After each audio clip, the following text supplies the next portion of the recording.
Hello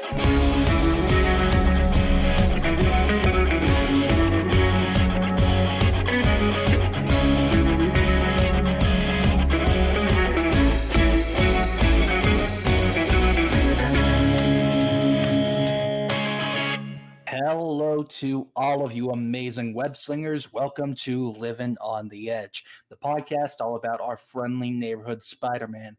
My name is Alec. I'm one of your hosts. You can follow me at @_the_smart_Alec on Twitter.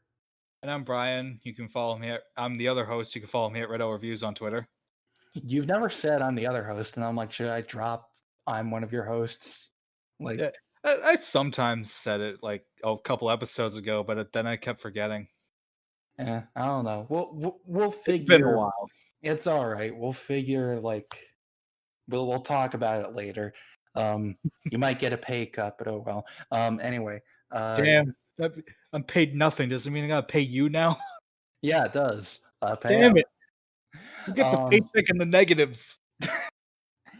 But anyway, if you want to follow our podcast on Twitter, you can go to @LOTE_podcast. If you want to follow On Comics Ground on Twitter, you can go to @OnComicsGround. And if you go to our website, we post daily reviews, news, editorials, and all that jazz. So, Brian, how are you doing today? Doing all right. I got through my classwork today, which I didn't think I was actually going to be able to do. So thank God I did. Otherwise, we wouldn't be able to do this episode today. Yeah, because I'm supposed to have some Maymester classes coming up that last for like 2.5 weeks-ish. Yeah.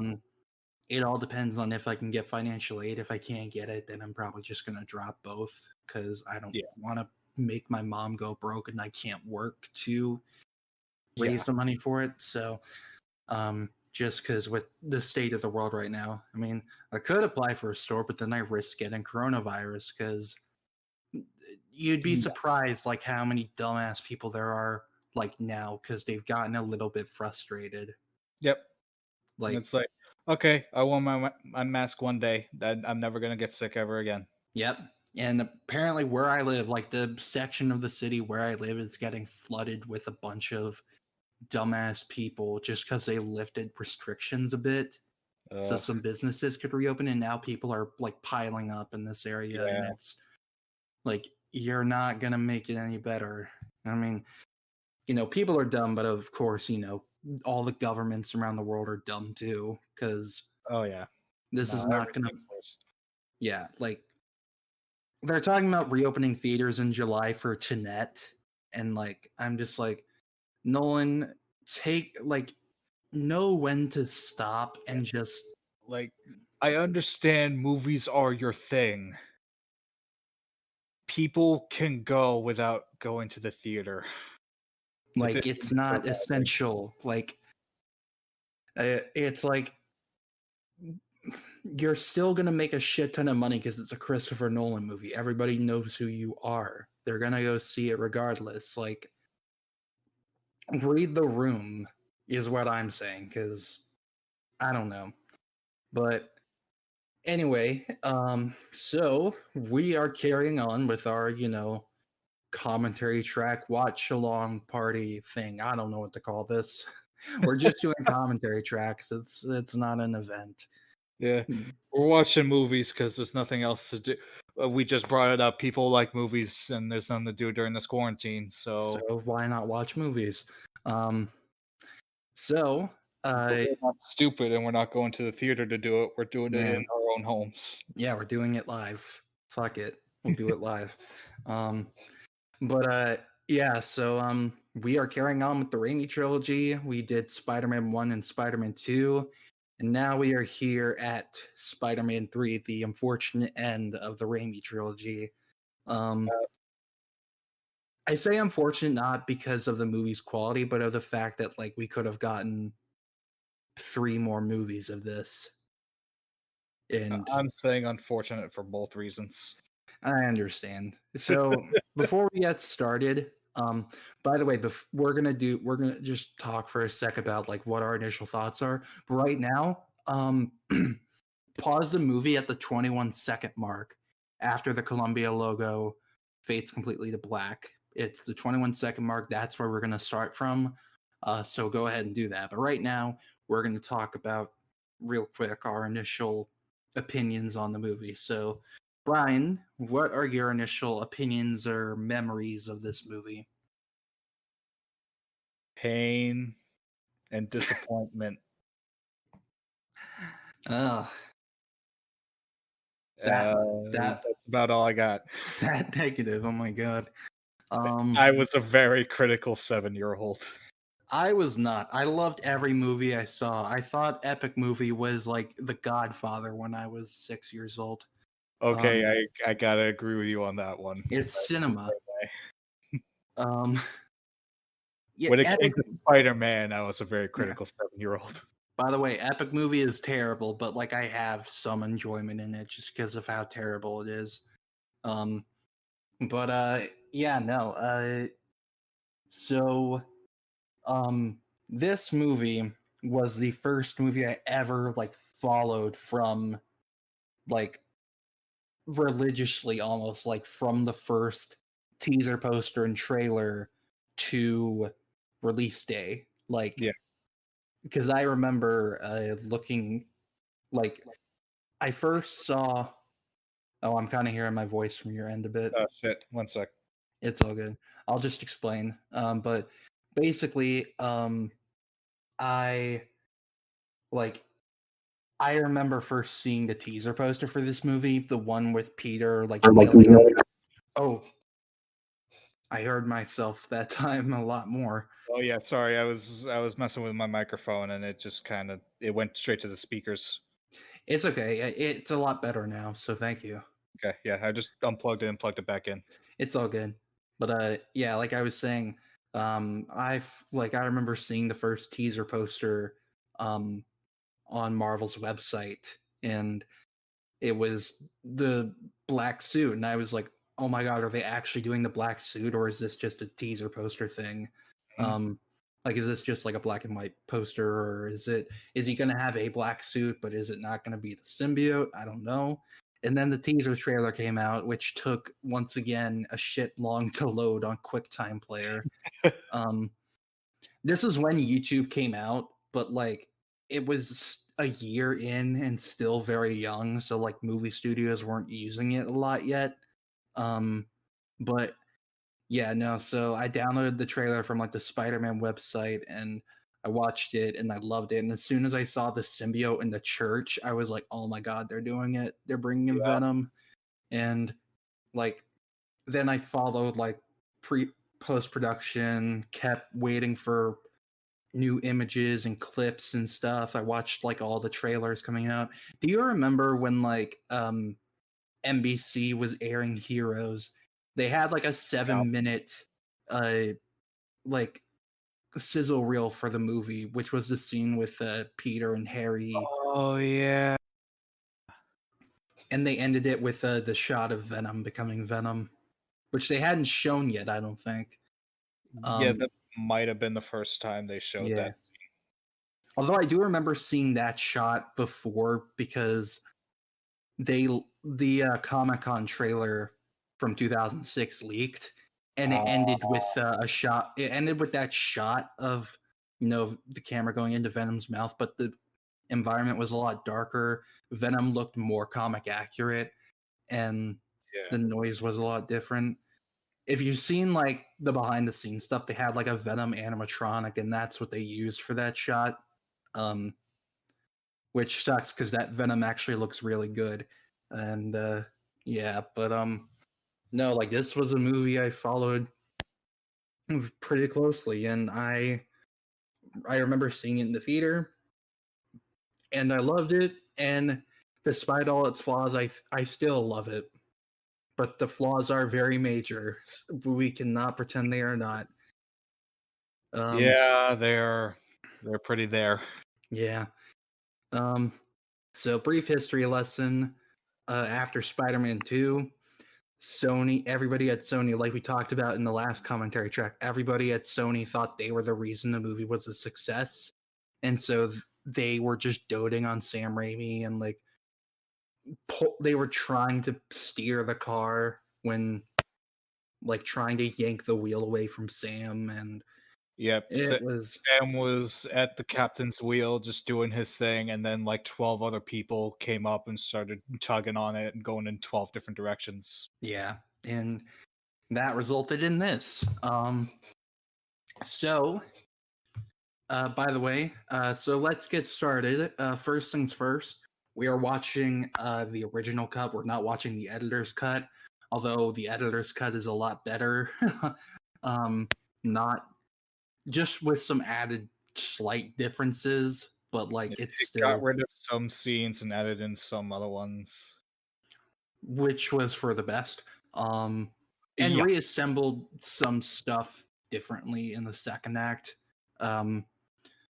Which I think works better. But but yeah, we're watching the original cut because that's the one everybody knows. So just in case you have both, we're watching the original cut. But so like we said earlier, you should be paused after 21 seconds after pressing play on the movie, right on the black screen after the Columbia logo faded out. So we are going to start this thing. You ready, Brian? Closed captions on and everything. Oh, I should probably put those on. Are they on? Yes, they are. All right, so we're going to do 3, 2, 1, and on 1 we press play. Gotcha. All right. You ready? Yep. All right. Everybody, 3, 2, 1. Yeah, this never gets old. Like we said last time, this never Nope. gets old. Every single time. Although, This music every time. yeah. Though, if y'all haven't seen, there's this guy who did a concept art thing, did concept art for what this whole sequence should have looked like. And it's so much better because it uses black and white and stuff, and it's really cool. Yeah. This one is just the Spider-Man 1 version, but it's still cool. Spider-Man 3. Yeah, it's But still this a cool intro. this stuff is kind of more boring though. Like Yeah, it's just stills from the movies. Stills and clips. It's like The it's not the as Alex creative. Ross paintings were way better last time. Yeah, and the unused one, the unused intro that was done in the concept art was you know, it was a lot better. It made more. It did like Rorschach stuff, which I thought was pretty cool. Yeah. Did like spirals and razors and stuff. It was cool. Although I do kind of like the fact of like the symbiote dripping everywhere and like consuming the webs. It's cool, but it's like it doesn't stick out as much because it's still the blue background. Yeah. Well, now it's kind of black, but it's like I would have preferred like if they really leaned into the black and white. But Yeah. But like you said in last episode, the black suit theme here is really good. Oh, it's amazing. Christopher Young did a good job. Like I cannot deny that. Yeah. But that worthy successor. This is cool. Yeah, this is Sandman theme now, and oof. Christopher Young is Danny Elfman's a hard act to follow in terms of music. So the Christopher Young pulled it off, and he did very well, and his themes are very iconic in my opinion. Yes. I do like this though. Yeah, this is cool. I love the way the symbiote moves in this movie. Oh yeah, they did an amazing job animating the symbiote. And this movie cost a shit ton of money for the time. This might have been like might have been the most expensive movie of all time in 2007. It's definitely up there as one of, if not the most, for because they like apparently like the actual budget is up in the air, but yeah. It's a good thing that for a while this was the most financially successful Spider-Man movie. So I hate that with this we didn't get the little thing at the end where it's like dun, dun, dun, dun, like that was left out. This is just kind of awkward. This is an awkward start. Yeah, it just kind of opens. It's like jumping right into it, but like not in a way that eases you into it. It's just like boom. Yeah. But I don't know. I love this still. Yeah. Like, Peter being happy and just watching himself on the TV screen is fun. It's fun. I just wish, like, I don't know. One of my grievances with this movie is how Peter's already a dick before the symbiote. Yeah, he's kind of already a bit of an It's asshole. like the one that looks like J.J. Abrams. I don't know why. That's J.J. Abrams writing The Rise of Skywalker. Yeah, he used script pages as spitballs. Yeah. That's why it's all over the place. Oh, look, it's the actually comic accurate Gwen Stacy, except for the fact that she relies on Peter to learn science. I don't know why they. I was about to made say, it. is she really though? Well, she's accurate in personality, not accurate in terms of her intelligence. Accurate to personality. In other words, none. Yeah, exactly. Perfect. But yeah, no, like I said, it's like I wish we could have seen Peter actually happy while not being a dick, you know? Yeah, he is kind of a bit of an asshole to people. Which, like, on one hand, you can understand because it's like he's never really been this happy in his life before. Yeah, it makes sense. But like at the same time, it could just be seen as more, you know, like dick, like kind of likable assholishness, where it's like, you know what I mean? I don't know if it makes sense. No, less dick, more like snarky. Yeah. Okay, now here's my question about this. So I didn't know that this song was from an actual musical. It's from a musical called Annie Get Your Gun. Huh. But like, why is this not Annie Get Your Gun? Like, how did they get the rights to the song, but not like this is just some random musical called Midtown Memories or Manhattan Memories or something. Why Broadway play? Like, did this is a direct-to-Broadway musical? Why would a direct-to-Broadway musical steal a song from another Broadway musical? I don't. Worry about it. Fine. I don't know. I remember seeing that shot of her going down the stairs in in the Comic-Con trailer. Yeah. Did you see the Comic-Con trailer, like the leaked one? I think I've seen bits of it. Yeah, it had just unfinished BTS shots in it. Like that, like in the teaser trailer when he's ripping the suit, it didn't have the CGI for the symbiote yet. Gotcha. So but it had a shot near the end of it of her walking down the stairs, and when I saw that, I was like, oh my god, is that like a dream sequence? Are we gonna get like a really cool dream sequence? And guess what we don't get? we fucking don't. What? James Franco, like, what? He's like, what? He's like, yeah, just fuck you, Peter. I'm here too. I'm spying on your girl Yeah. for some reason. Now, apparently, right at this moment, when Peter's trying to get to Harry, he was supposed to like jump off of a wall because he couldn't get through the crowd. I'm like, that's a little excessive. Yeah. Okay, Peter, it's like 3 years after Spider-Man 2. Why did you not talk to him since then? Spider-Man 2 happened in like 2004. It's 2007, man. What happened? I don't know. I understand procrastination, but God, what are you doing? Now, at the beginning of this movie, I gotta say the relationship is actually great. Oh yeah. No, when for like the first half, they work. And then like when the conflict sets in, they just forget to like remember that they have to like each other and actually love each other. I don't know. Like they forget to talk about their problems. Like, as Peter literally says later in this movie, couples talk about their problems. Like, why aren't we doing that? And I'm just like, oh, you know. See, this shit is actually cute. Like, this is actually good. And then they just ruin it. Like, because they don't know how to. Look at that mask. It's so good. I want it.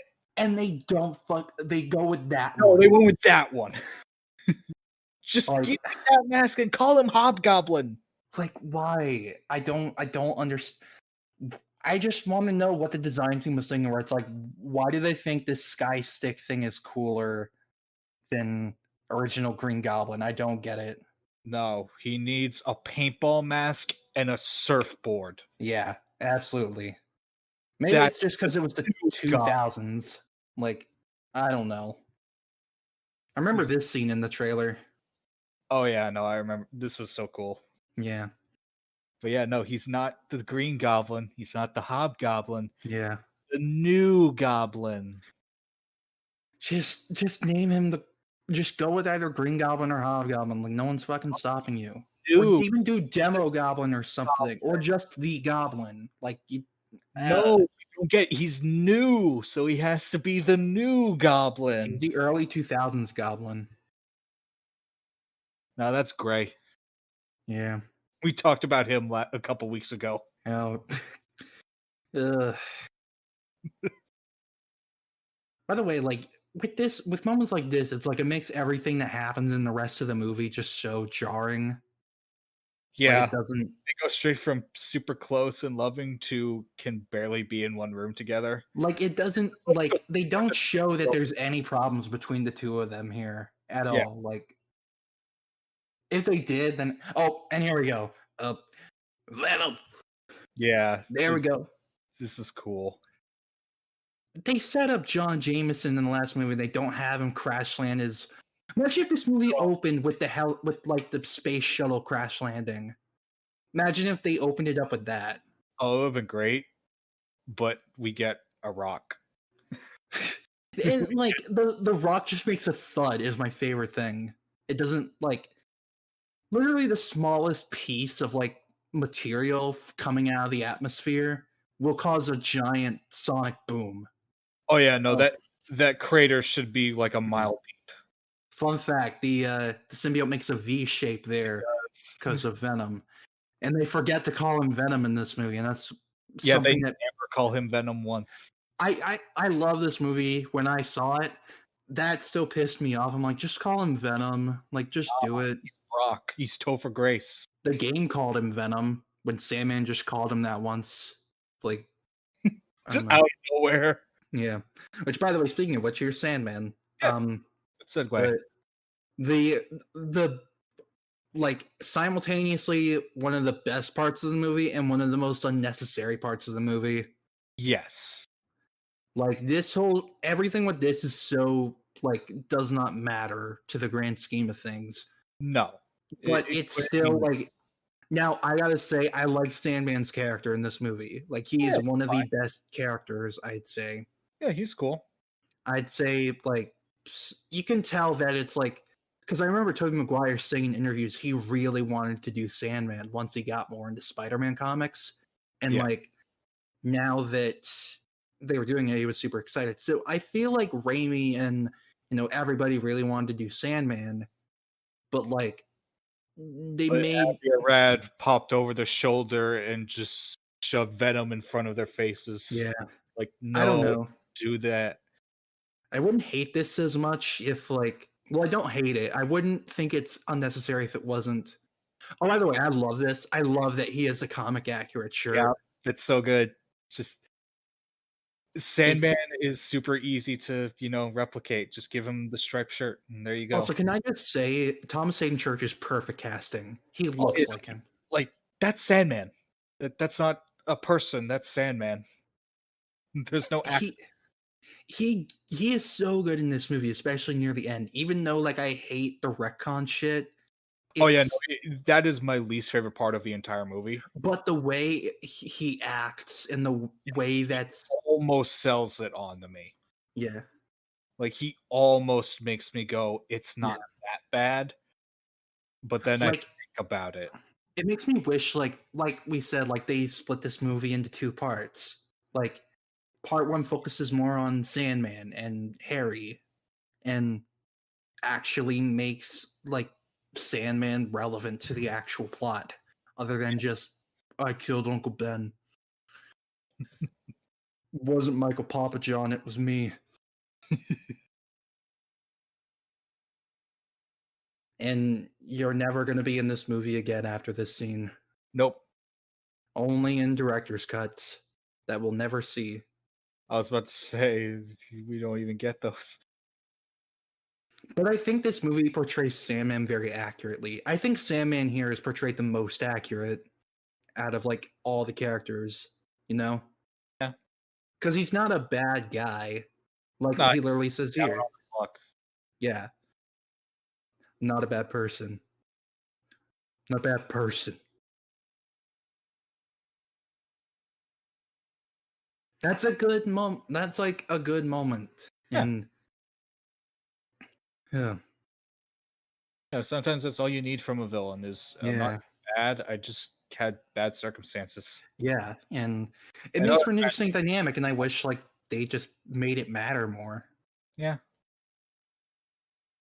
Now, how is Aunt May affording this apartment in Manhattan? I have no idea. Yeah. Now, this scene, I kind of tune out. Yeah, Because kinda, it's just her telling like this long story about Ben proposing to her. And yeah. Like that's nice, but I don't really care. yeah. I mean, God bless Rosemary Harris. She does her best. Oh yeah, no, Like, she's still great. Like it's she just gives her all in every movie. it's just like they kind of just make her overcook it a bit in terms of like talking a lot. Like, it's one of those things where it's like they saw what she did in Spider-Man 2 and they're like, okay, more. Yes. I Irony. it feels like this movie just kind of forgot that in the second one she clearly knows that he's Spider-Man. Oh yeah. Like it feels like they walked back on that at the last minute. And she's especially in the scene where he basically tells her that Spider-Man killed Sandman, and she's like, I don't know. It's weird. And she's only in 3 scenes in this movie. I hate that. I know she needed more. Like She deserves. she's just in the first act, the second act, and the third act. Like, all to just give Peter motivation. And it's like there's so many elements of this movie that don't feel connected. No, that's the movie's biggest problem. Nothing feels like it's connected to anything. And that's like a lot of people talk about like how there's way too many subplots. I'm like, you can have a lot of you can have a lot of subplots, but you have to make them connected to the main plot. That's how it doesn't seem cluttered. Like, execution's always key, so it's like, yeah. Yeah. You can have like 7 different subplots going at once as long as they all like matter and feel connected to something. Yeah. Instead of just random. Yeah. Okay, seeing this, I'm brought back to 2006, 2007, where there were a shit ton of Spider-Man 3 trailer parodies. Oh, yeah. There was one of this where it's like it put a bunch of product placements, and instead of a ring, it was like a Durex condom. And back when I was like 8 years old, I had no clue what that was. And then I grew up and watching, I'm like, oh. And then, no spider sense. Nah. Love how Harry just like attacks him in broad day. Well, no, not broad daylight. Middle of the night. Yeah. I mean, but middle of the night in New York is like broad daylight in any other state. So oh, yeah, no. New York is known as the city that never sleeps for a reason. Like, everybody is seeing this happening. Like, oh yeah, but don't worry about it. No one looks up. Do you think Peter like legitimately doesn't know it's Harry at this point? I think he doesn't know yet. Which is dumb. I don't know. They're like they're flying around at like 100 miles an hour, and you can't see. I mean, true, but it's like who else would have like who else would be dressed in green, attacking him and flying on something? Oh yeah, no one. But yeah. All right, you'll never see that mask again. Yeah. I'm glad you wore it for the toys. Yeah. Oh, well, you could have said that the past 3 years, Peter. You could have told me that before I went insane and took the goblet. Okay. Peter's like, oh shit, this is why I shouldn't procrastinate. Huh. Learn from my mistakes, kids. Yeah. I will say the CGI is kind of wonky in this fight scene, but that's just because they have their faces exposed. Yeah, if they both had their masks on, this would look great. But, oh yeah, no, it would be a lot better. But because they're like regular humans, like that looks really weird. Yeah. And then this where it looks like he's standing in air. Yeah. But this shot's pretty cool, though. Oh, I like this. Yeah. But it looks like he's standing on air, and I'm like, okay. Also, Toby's coat, like, flapping all over the place really doesn't help. Yeah. Oh, he does put on the mask again. I was wrong. Well, off screen or something. Oh, now he takes it off for real. Just throws it, and he's like, okay, didn't need that. Yeah, it's like, okay, that was pointless. This was the precursor to all the shit ton of MCU FaceTime. Yeah. This was really what... Yeah. Ugh. But this is a good fight scene, though. I like this. Oh, it's cool. And while I don't like the hoverboard glider, I do like that it is clearly, better than the old one, because it flies after Harry when he falls off of it and everything. It's like he learned from his father's mistake, but, still doesn't know that his dad killed himself. Yeah, like, he learned how to be a better villain. With that, yeah, I don't know. Anyway. Yeah, I'm not gonna let you feel safe so I can, kill you easier. I'm gonna let you know I'm still here. Okay, now it's wonky again. Need the blade. Yeah. Stupid. Yeah, like, he has the blade, he has the Batman arm triangle blade things. Like, yeah. The design is just so weird. It's... I don't know. This is cool, though. I like this callback. Yeah, I do love that. Yeah. It would be so much cooler if Harry was in the full goblin suit. It would be so much better if he had a goblin suit and not... I wonder if they just didn't think James Franco could pull off, like, extremely crazy. Maybe. Mean, he clearly can, though. That was cool, though. That's pretty cool. Oh, yeah. That was a weird angle. Yeah. That looked wrong. There's a lot of weird cinematography in this one. Yeah. It's like that, Toby's clearly on a green screen there. Yeah. And then... God. I like to think he went, oh, before. I love how Peter's surprised, like, right here. He's like, oh shit, what did I do? You fucking, like, killed him. Oh, he's dead. Like, his neck snapped on that dumpster. Yeah. This is where the NBC sizzle reel ended, where it makes it look like Harry's dead. That's right. I remember. Yeah. Just opens up his shirt, starts filling up. Open his chest. Oh shit! Too much. Right, damn you. Pushes hard, just caves in his rib cage. You just hear crunch. Yeah. Now I wonder if, like, when Harry was brought into the hospital, like, why is he wearing a weird, like, black green suit type thing? Like, don't worry about it. Don't worry about it. Why do you have a gash on your stomach? Don't worry about it. He fell. Oh, here we go. Here's where they just drop the Ben Parker thing. Yeah. Ugh. That's a weird cut. Right? Ugh. Now you can tell this was all filmed on a green or blue screen. I don't know. Yeah, it doesn't look great. Yeah. Like, where is this? Like, where is the marshlands? Like, is that an actual place outside of New York? Because I've been in New York several times. I don't remember. I don't know, man.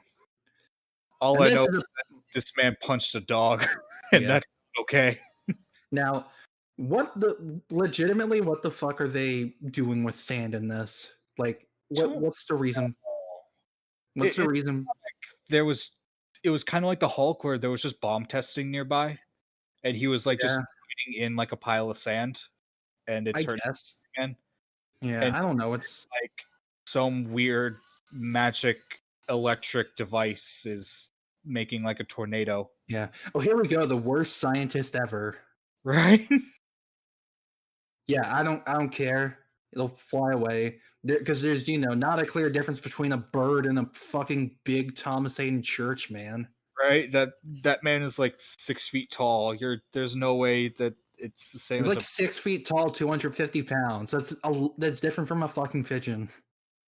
And like, even if it was a bird, no like good scientist would just say, fuck it, fire it anyway. Yeah. My favorite thing is that he doesn't get out until it's too late. Yeah, like he doesn't think maybe I should move until it's spinning too fast. This is a weird shot. It's weird, but I like it. I know it's trying to like do the thing from like the first Spider-Man 1. Yeah, but like it's a lot more still that it just looks weird. Yeah. But I can say though, the Sandman effects in this movie are fucking phenomenal. Oh, they are beautiful. Like they look amazing today. Yeah. Like the scene that comes up where he where the budget went. Yeah. Like this is the reason why the movie got so fucking expensive, because like these were like revolutionary with special effects. Love how Peter just has like a cup of yogurt or ice cream, or what is that? Is that ramen or is that I don't know what that is. Can't tell.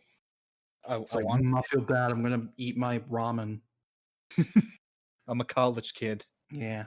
Stuff's in my blood.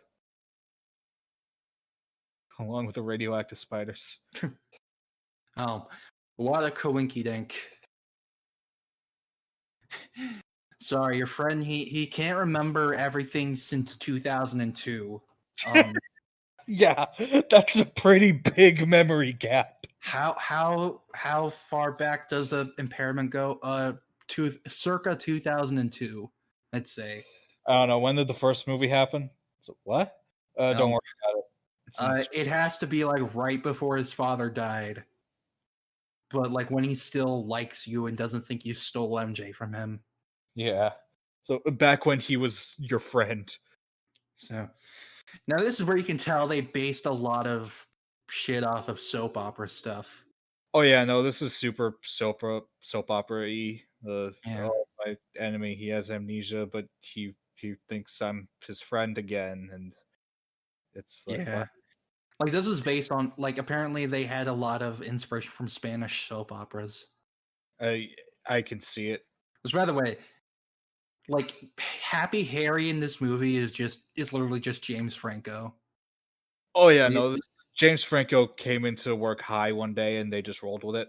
Yeah. Like they just kept rolling. They just worked it into the plot. Yeah. By the way, I have cookies, so. Oh, nice. They're not crunchy, they're chewy, so nobody's gonna hear ASMR shit, but. There you go, because all my cookies in the corner are crunchy, so I can't. I'd have to turn off my mic. I love how Peter just is like, okay, life just worked out for me. I'm never going to explain the truth to him. Yep.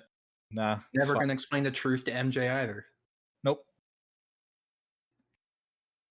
No, wouldn't that be an interesting thing for them to talk about?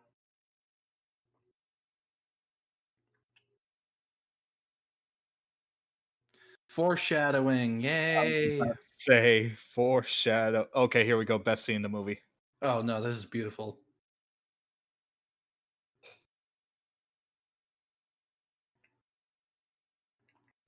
I don't even really want to say anything because it's just so cool.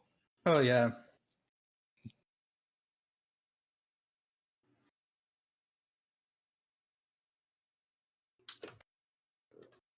Like, God, they animated all those fucking grains of sand. Like, oh God, I can't imagine how much of a pain in the ass that had to have been to. In 2006 on like Windows Vista.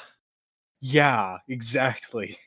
Like this would be a pain in the ass to do today, let alone back then.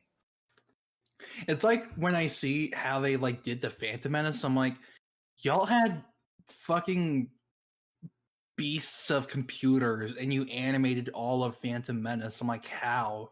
Oh yeah, no, like I will insult Phantom Menace every day of my life, but I will say they did a great job with the technology they had. I know it doesn't age well, but I mean, it's still like impressive. But for the time, that is amazing. Yeah. Love that he just breathed a sigh of relief. Yeah. It's like, oh, that was weird. Do I have lungs? I have sand lungs. Do they work the same? Do I have organs made of sand? Or Hell, it's like shit. I have sand mittens now. I don't have fingers anymore. I have permanent mittens. Oh my god. What has my life become? Something I love is that you can like actually see his eyeballs if you look hard enough. Yeah, you can see them kind of moving around. Yeah. And this shit is just sad. Oh yeah, no. Like I said, Sandman is like one of the most mixed bag things because like everything with him is so good on its own, but it has no bearing on the actual. It has nothing to do with anything except for the Uncle Ben stuff, which is Exactly. already dumb. Yeah, exactly. It's like if he had any other purpose in the story, he'd be great. I just genuinely wonder, like, I don't know. I don't know how many drafts they had of this script. And I don't know if like any other draft had him more involved, but like, it's like, The all amount right. of executive meddling in this movie, I'm positive there's like 12 drafts of this Yeah. thing. Like I was just like, all right, I have sand powers now. I'm gonna commit crime. Gotta get up. Gotta go to work. Yeah. Is everybody getting back to work after quarantine? You'll just see me rise from a pile of sand, just be like, I don't want to go to school. You can tell his shirt and outfit are kind of CGI right there, though. Yeah, they're definitely covered in CGI to like Mhm.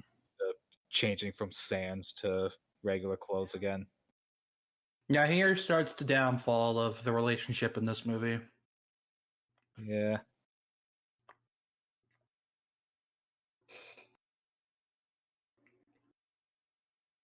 Can you hear me chewing my cookie? No, not really. Okay, good. Now this scene is like kind of like back and forth because like on one hand I'm like MJ is in the right, kind of, but Peter's also trying to help her and she's like throwing it back in his face. Yeah. It's I just saw your tweet earlier today from the how to smash puss like a frat star with James Franco and Tobey Maguire's faces photoshopped over it. Yeah, I had fun making that. It says like how to not look like a total geed. What the fuck is a geed? I don't think I want to know. Probably just a fuckboy, I guess. I'm gonna Google it. Yeah, like this stuff, it's like this is interesting, but it's like it needs to be written better. Yeah. And then they cut it off way too early. Yeah, like let the conversation continue a bit. Let them talk out their issues. I don't know. Yeah, no, they just need to speak. Yeah. Also, it's just Peter is socially awkward, so it's like Yeah, I don't like know. he's trying, he's just like, I don't know what to say here. Like he doesn't have any friends. No. He just has MJ. Yeah. Well, that was a weird he just like he jumped and then it just like moved him. It's like a cursor just moved him up a bit. And somebody's just like, okay, act natural. Yep. That vision is based on movement. I do like how the symbiote just starts out as this very small thing and then it just gains more mass throughout the movie. Okay, I looked up what a geed is. What is it? A term used to describe the non-Greek affiliated members on a college campus. Originally derived from GDI or Goddamn Independence. These people can be characterized by social awkwardness, non-fratty apparel, and unquestioned love of the pseudo-sport ultimate frisbee. I fucking hate that. It's like the most fucking Chad kind of guys made up that term, and I'm like, oh my god. Anyway, Gwen Stacy's gonna die again. Apparently, fun fact: Bryce Dallas Howard was pregnant during this, and she didn't know Oh wow. Oh yeah, I remember hearing about that.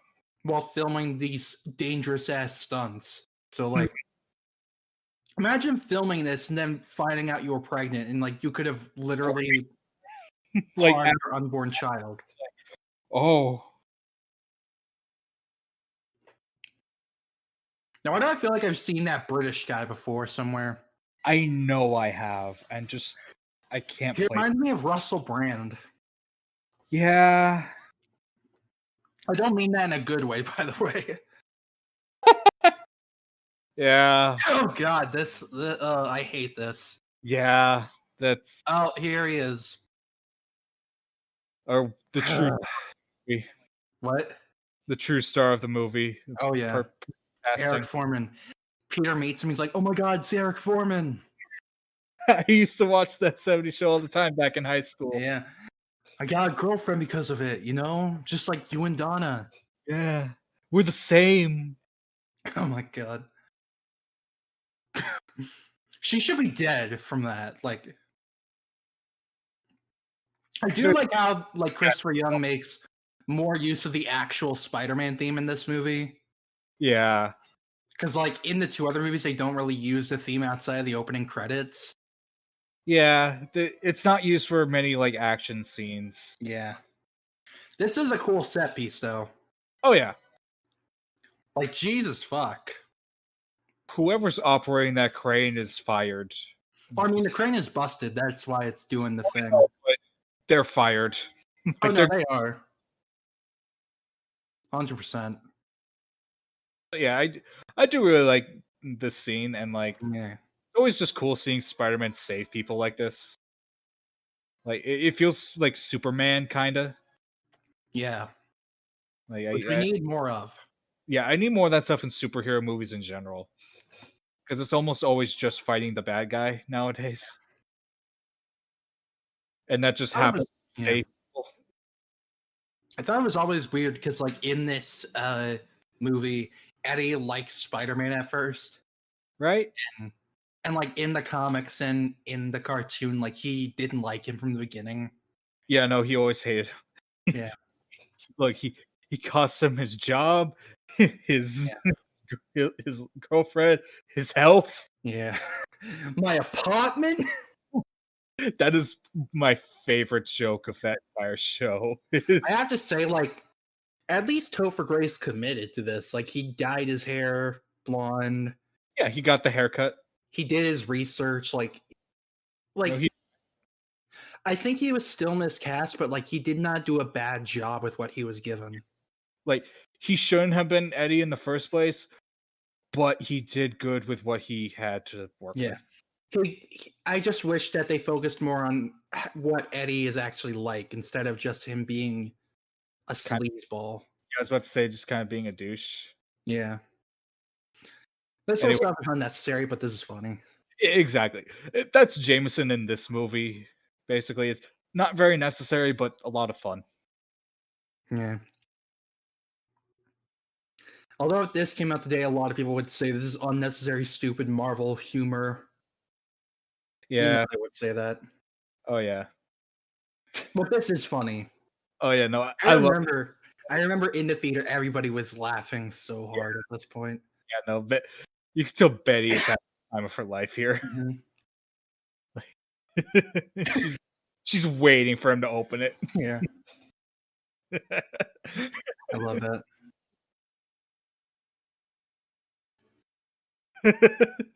Just continue. I just see that and always think of American Horror Story. Ugh, this stuff just makes me so uncomfortable. Ugh.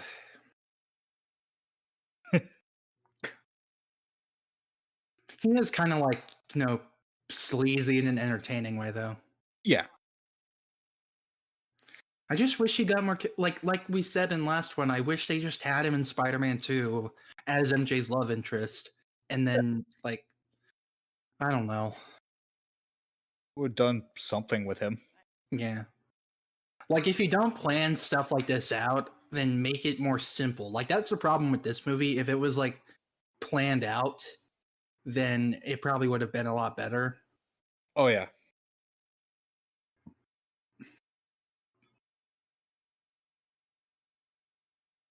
That's me sucking up to every boss trying to get a job.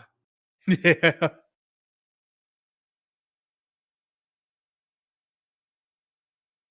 Topher Grace is a good actor, though. Like, he's really entertaining. He's a good actor. One of his most underrated roles, I have to say, is in the Predator movie. Oh, yeah. Where he plays a serial killer, but, like, he hides it from everybody. Yeah. Like, he actually did a decent job in that one. Yeah. I actually kind of like that movie. Like, it's not that bad. It's all right. It's one of the least bad Predator sequels. I didn't see the one from... I didn't see the Shane Black one. Good. I've just heard mixed things about it. It is a movie. Yeah. What I've heard with how it treats, like, people on the spectrum is kind of... I don't know. Isn't it like they say, like the Predators want this kid because he's on the spectrum, and people on the spectrum are like the next stage of evolution or something? Something like that. Which, you know, as somebody on the spectrum, that's like, it's interesting, but at the same time, I'm like, you can tell it's done by somebody who didn't do their homework. Yeah, it's like they're. That's my Sam Witwer impression, by the way. If anybody gets that, I don't know whether to praise you or say I'm sorry. I love Sam Witwer. He's a cool guy and a good. Awesome. He's a great voice actor and a good actor. Anyway, we kind of talked over, but Lee Cameo, I love it. Oh yeah, some people said that was too much. I like that cameo. Yeah, it's the most that he had in the trilogy, where others it was just like quick shots of him saving people. Yeah. And in this one, he just directly talks to Toby. Like, now, where can I get that jacket that James Franco's wearing? I want that jacket. Right? Like, anytime I want to find a jacket like that, it's like nobody is selling it. Like that those green long army coats or something. Yeah. Honestly, after looking at it more, it looks like the outfit that Peter wears in the Amazing Spider-Man 2 game. Oh yeah. Peter looks so fucking weird in that game. His head is wrong. His body just looks like it's just built like a football player, and then he has this tiny ass head. It looks like his torso is about to explode. Like, it's bad. Yeah, I think they wanted Andrew Garfield to voice him in the first game, but then that just didn't go through. Yeah, and that's why they never showed Peter's face in the first game. And then in the second one, they're like, "Screw it, we'll model Peter Parker anyway." And then, oh boy. Now, why does James Franco have sticky fingers too? He's catching that palm. He's just balancing it on his fingertips. I love that painting of Norman, though. I want that. Right? Imagine that on your ceiling, staring down at you every night. Pray to Lord Norman Osborn every day. Every day. Now this is fucked up. Like this is legitimately shitty. Oh yeah, no, that's fucked. Like after one opening night, like I don't blame MJ on this. It's that they did not like train her well enough. You know, like I wish we kind of got to experience the. You know, I was singing too quiet for people to hear me, because, you know, from our perspective, she sounded great. Oh no, she sounded great. Like, and like if they rehearsed for a while, why would they like? I don't like. It's weird. Like, I don't stuff like this. Okay, well, it doesn't happen on Broadway, but it doesn't like. I don't think it happens like immediately after opening night. Overnight? Like this usually takes like a week or two at least. You know? Now why does she think they're clapping for her? I don't know. I mean, that guy's like looking right at her, it seems. Kinda. Everyone else is looking in the opposite direction, but that guy was like, looking directly at her. Like, why the hell is she jealous of him? Like, he's a guy saving lives. You're an actress. You're very different. It's like, no, I want the attention too. Like, I'm an actress. Yeah, I don't know. This is like I said, this is when like the relationship just goes downhill on both of their parts. Oh yeah, but it's like it's selfish, but also like I kind of get it. It's like I get feeling like dejected, like Yeah, but like her outwardly being like jealous of all the attention Spider-Man's getting. It's like I don't know. Now they never fleshed out this relationship. They never explained if it's like Eddie is just crazy or if Gwen like was legit leading him on. yeah, no, they drop it. They stop explaining it after, oh hey, I'm dating your daughter. Yeah. That's the extent of their dating, was that scene. Yeah. It's I mean apparently in the apparently a deleted scene shows it's more of Eddie just being creepy and weird. But Yeah. like I don't know. It's one of those things that's just an afterthought. Oh yeah, no, it's definitely just kind of thrown in there because like The fucking sand coming out of the ear. it, I hate and love that. it's so good. How can they just tell just from looking at him? Like, does he have wanted posters everywhere? Oh yeah. No, Well, that's a stupid question. I mean, he did escape prison like a day or two ago and had a bunch of people on his tail. plus no one else wears that shirt. Oh, well, yeah. He's got the Blues Clues shirt. Yeah, exactly. Ain't no one worn that thing since the early 2000s.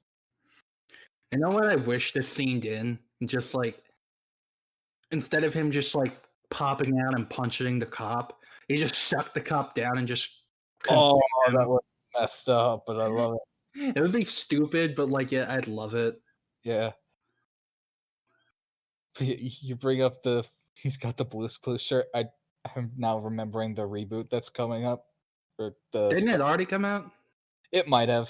Yeah. I just remember. I saw the clip from that where Steve and Joe came back, and I thought that was cute.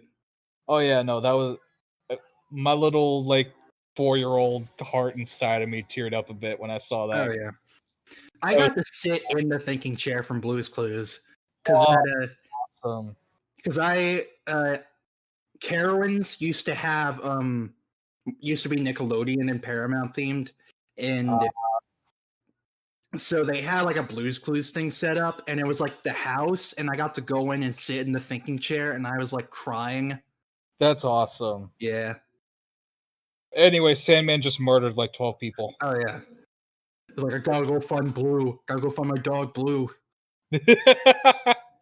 Blue. Now, I used to be a Cub Scout at this time, so when I saw those boys, I'm like, "A represent." I was a Cub Scout for like 2 years, and I barely remember anything from it except camping and holding snakes. I think I was one for like 2 weeks, and I was like, "This is stupid. I'm out." Yeah, I hated camping. It freaked the shit out of me. Yeah.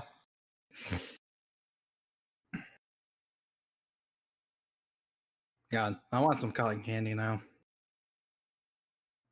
I'm reminded of that raccoon video where it's like the raccoon has the cotton candy, tries to clean it off in water, and then it disappears. Oh. And it plays like a violin version of Clarity.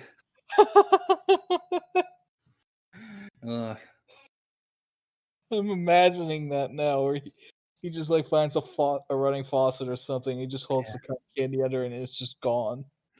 Like the raccoon, like gets the cotton candy, like puts it in like a little pool of water, and then it just disappears, and then he tries to find it. Oh no! Yeah. Peter doesn't even.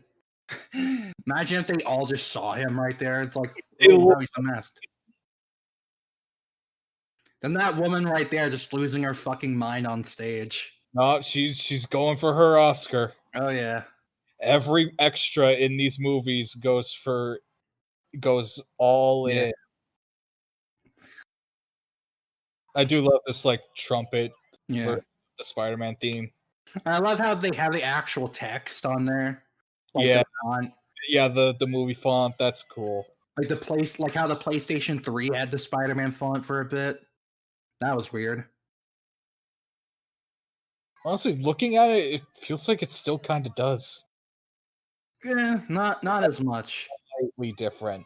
Yeah. By the way, this is fucked up. I just gotta say, this is fucked up. Like, MJ is so right in this situation. Oh, yeah, no, it's 100% in the right here. And this is just really fucking out of character.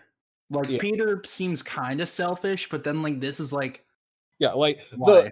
the attention, that's fine, because, you know, for years he's just been hounded by Jameson and everyone, so it's And like... he knows his girlfriend is watching. That's the fucking thing that makes it, like...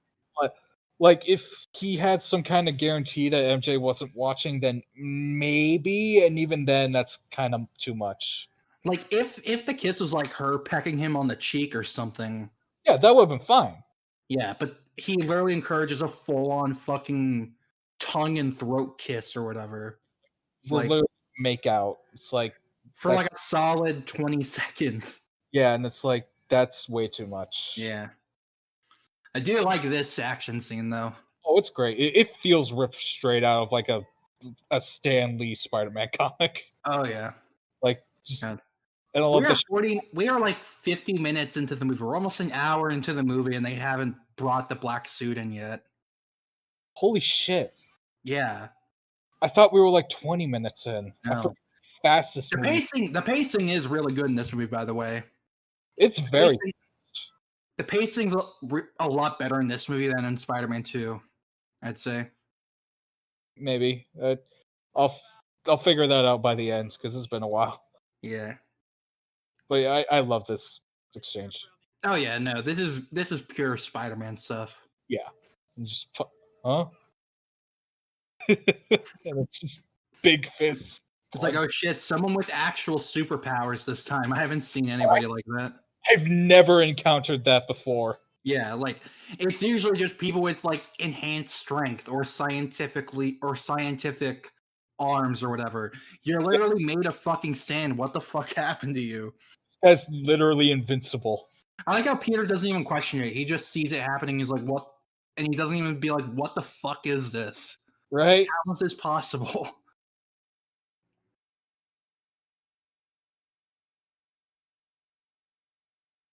Ugh.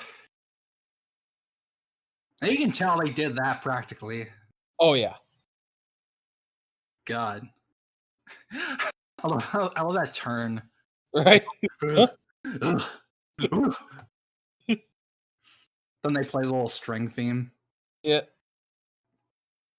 I love this bit, though. There's like a good Sam Raimi moment. I like this. Oh, yeah. No, it's like... Whew. That was... Oh. That's like the strangest reaction to it. He's like, where do they come from? Right. I love that cut. I love that cut. It's just completely full of sand. Like, it reminds me of when he gets hit on the windshield, or the wall with the windshield on it, and then it cuts to him running home in the first movie. Yeah, I feel like they were definitely going for that kind of feel. What was MJ's reaction there? Like, what was the direction for that? Like, it looks like somebody just, like, said something bad about her shirt in high school or something. And she's like, Okay, nobody take me saying that out of context. Don't worry, we got an isolated clip of you making that noise. It's Quentin Beck. Hey. It's the only one where he's nice to him. Right? Which is nice for a change. No, I like that. Well, this is fun. You can tell Bruce is having a ball at this point. Oh yeah, no, he loves it. This is his longest cameo, isn't it? Oh yeah. In fact, he comes back in the future, in like the later on the scene. Oh yeah, like he's in this entire scene. Yeah. Like, love how he gets his glasses out to inspect it. Yeah, I love that he just immediately, like, hang on. And just immediately puts them away. Yeah, which I like that as a way to show this guy might be a criminal. Yeah. Or at the very least, he has a reason to know his stuff. Yeah. Now imagine if she just drank the ring. I saw like a comic doing that, and that was funny. Oh yeah. By the way, Peter, you cannot read the room at all. Like, Don't imagine you just hear a crack. Just close his fist and just. Yeah, but yeah, like Peter planning to propose to MJ immediately after making out with his college partner. Like you could at least send like some kind of phone call saying, "Sorry about that. I didn't really want to do it. It was for the pictures." Yeah, it was just because people would have been disappointed. Like, at least, like, it's like they just both do stuff without talking about it to each other. Yeah, and like that, I understand that people do that, but it's frustrating to watch. Yeah, it's not fun. It's not good drama. It's not interesting drama. It's just annoying. Yeah, Like in Spider-Man 2, it's just annoying. It's not interesting or yeah. Honestly, I think that puts it best. In Spider-Man 2, it was annoying. In this movie, it's frustrating. yeah. And like, here's the thing. Like, I know Peter talks a lot and like tries to act like he knows everything, but like MJ never just tells it straight to him. Like, look, this is how I'm feeling. Like, Yeah, and it's like again, I understand people do that, but it's just so annoying. it's not.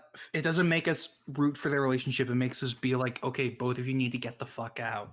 Yeah, like, okay, maybe you two do need some time off. Yeah. And then fucking this. And he just so oblivious. Like in terms of like how MJ is feeling after watching him fucking snog her. No, Bruce is like, what the fuck, dude? You gave me this.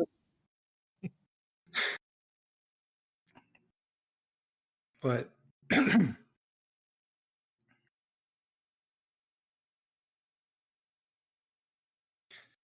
yeah, I don't know. Leave. There's many Bryce Dallas Howard, bless her. She's just not written well in this movie. At all. That's weird. Like, what's she gonna use the picture for? That just scares me. Don't worry about it. Don't. She's in the same boat as Jesse from From Final Fantasy VII Remake. Yeah. Oh god.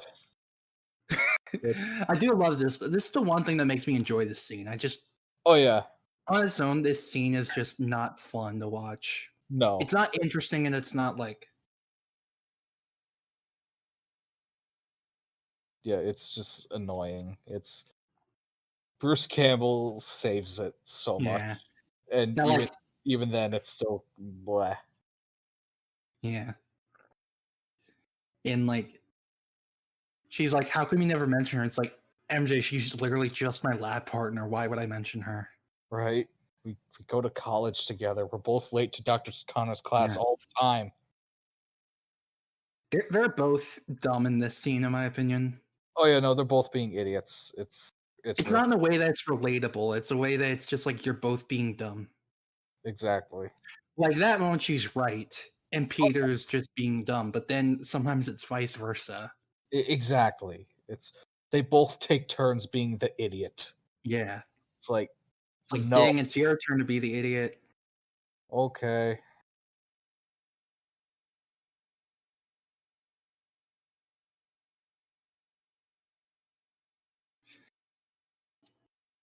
And yeah, let's not talk out our problems, which literally leads to our self-destructive relationship at the end. No, even though Peter's an asshole in this movie, at least he actually wants to try to work through stuff. Yeah. And MJ's just like, no. Yeah, which I can understand both, but it's like annoying. Yeah, I don't know. If I sound like an asshole, it's just because I've never been in a relationship, so I wouldn't know. So let's take a moment to collectively cry about that and move on.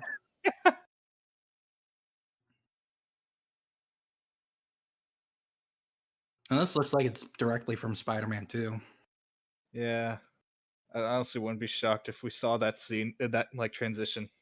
Yeah. But I gotta ask, how expensive were those reservations? A shit ton. Like, at least take home some food. Like, literally just, I don't know. Like, MJ's at least a lot more well off than Peter is. And she Yeah, actually has separate rooms in her apartment, so maybe she can be like, oh, I can I just waste it. was about to say she has more than 2 rooms in her apartment. Yeah. No, here we fucking go. The dumbest retcon in any comic book movie.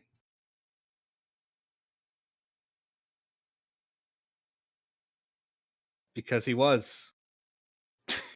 Shut up. No, he's not. He's dead. He's in hell right now. Shut up. No, he Let's is. give you this really bullshit explanation about why it's the truth. Oh my god, the explanation is the most asinine thing. Oh, here we go.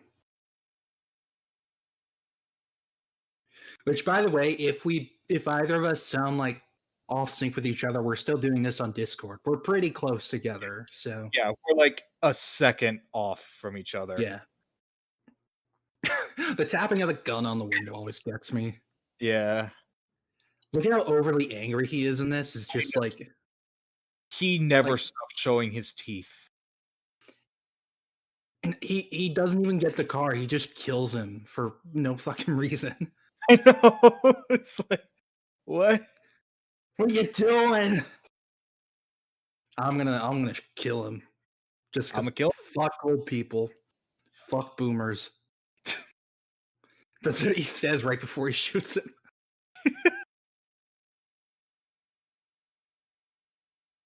Ugh. I'm just gonna go now. I did what I needed to do. Awkward. I thought in the back room you could just see somebody walking away normally as if somebody hasn't been shot. Right? They just pretend nothing happened. This is good acting, though, from Toby. Oh, yeah.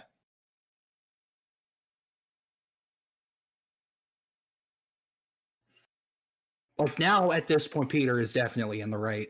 Oh, yeah, no, he's 100%. Like, you guys didn't tell me that. You didn't tell me who killed my uncle. You gave me the wrong person. Like, it's that been... guy died for nothing. Like, how long? Like, 5 years since... Yeah, it's been 5 years. That man died at that warehouse for a car. And then Peter's frustration with the police is never brought up ever again. No. In fact, I don't think we ever see Kat and Stacy again. The explanation is just, they were dumb. Now MJ's like, okay, let's talk about stuff. And Peter's like, no, let's not talk about stuff. Yeah, which I can kind of understand Peter not wanting to talk about anything because he just found out everything he knew was a lie. Yeah. And like he's got to work through that. I like that little explanation though. Like him explaining like how they talked about what happened that night. Yeah. I would have liked to have seen that scene. Right? In, like any of the movies. Like imagine how emotional that would have been.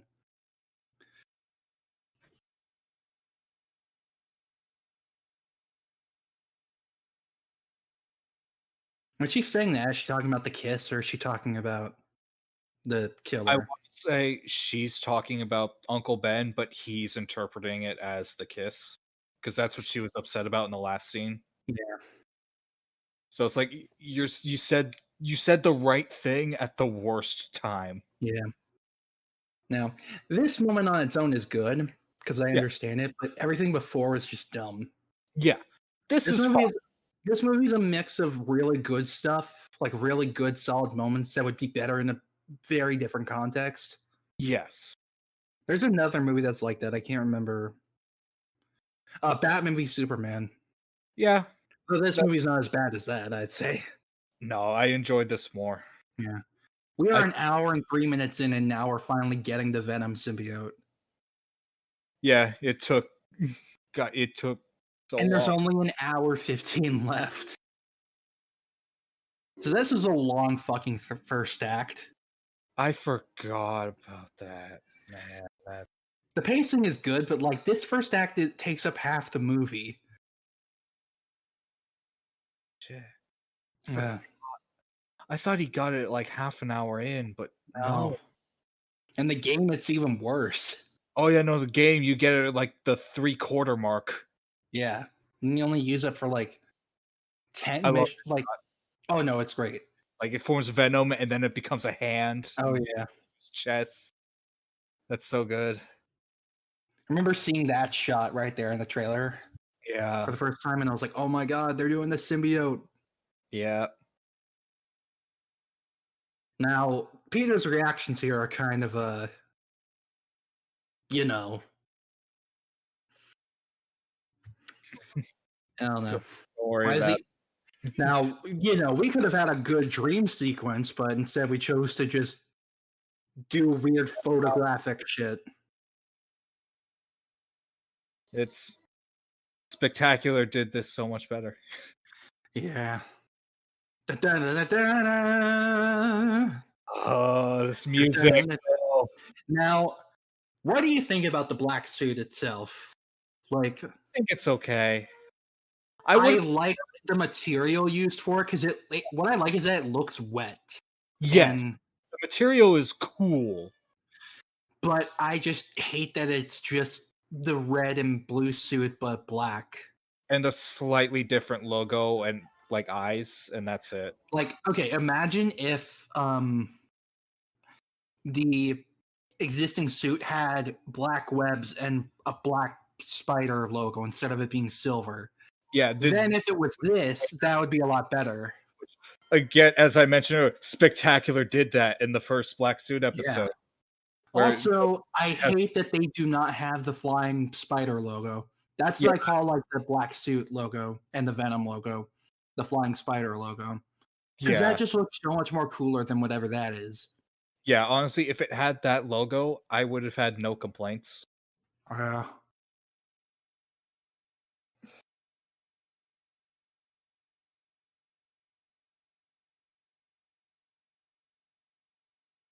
love how Connors has that piece of the symbiote for the rest of the movie and never references it again. Never comes up ever again. Maybe that should go to a prison, find some guy with red hair, and bond with him. I was about to say, I'm pretty sure that was going to be the explanation for Carnage. I will say in the theater, when he called it a symbiote, I was like jumping up in my seat. Oh yeah, no, I was so happy. Like, I was disappointed we didn't get the dream sequence, but the actual like black suit reveal and everything, I was super happy. And like the stuff with Connors, like that shit was like literally from the comics and mostly the cartoon, and I love that. Yeah. This movie takes a lot of inspiration from the 90s cartoon version of events. Everything except the dream sequence and the space shuttle. Yeah. And it's just like you could have easily done the space shuttle in the opening scene, but yeah, you could. Honestly, I wouldn't be shocked if part of why they didn't do it was budget. Because as we mentioned, this movie is stupid expensive. Yeah, I don't know.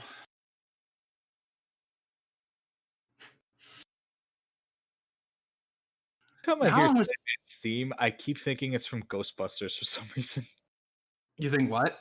I think of Ghostbusters when you see like when I hear his theme. Oh, okay.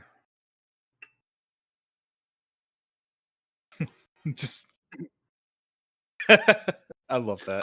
There we go. It's the first of 3 or 4 curse words in this movie.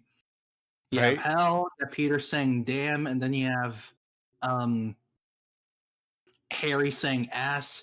I think you have Eddie saying shit at one point when the symbiote gets on his shoulder. I think he does. I love this scene. Yeah. Oh no, like, this is good shit, except for the context, but like Uncle Ben retcon aside, this is great. Yeah.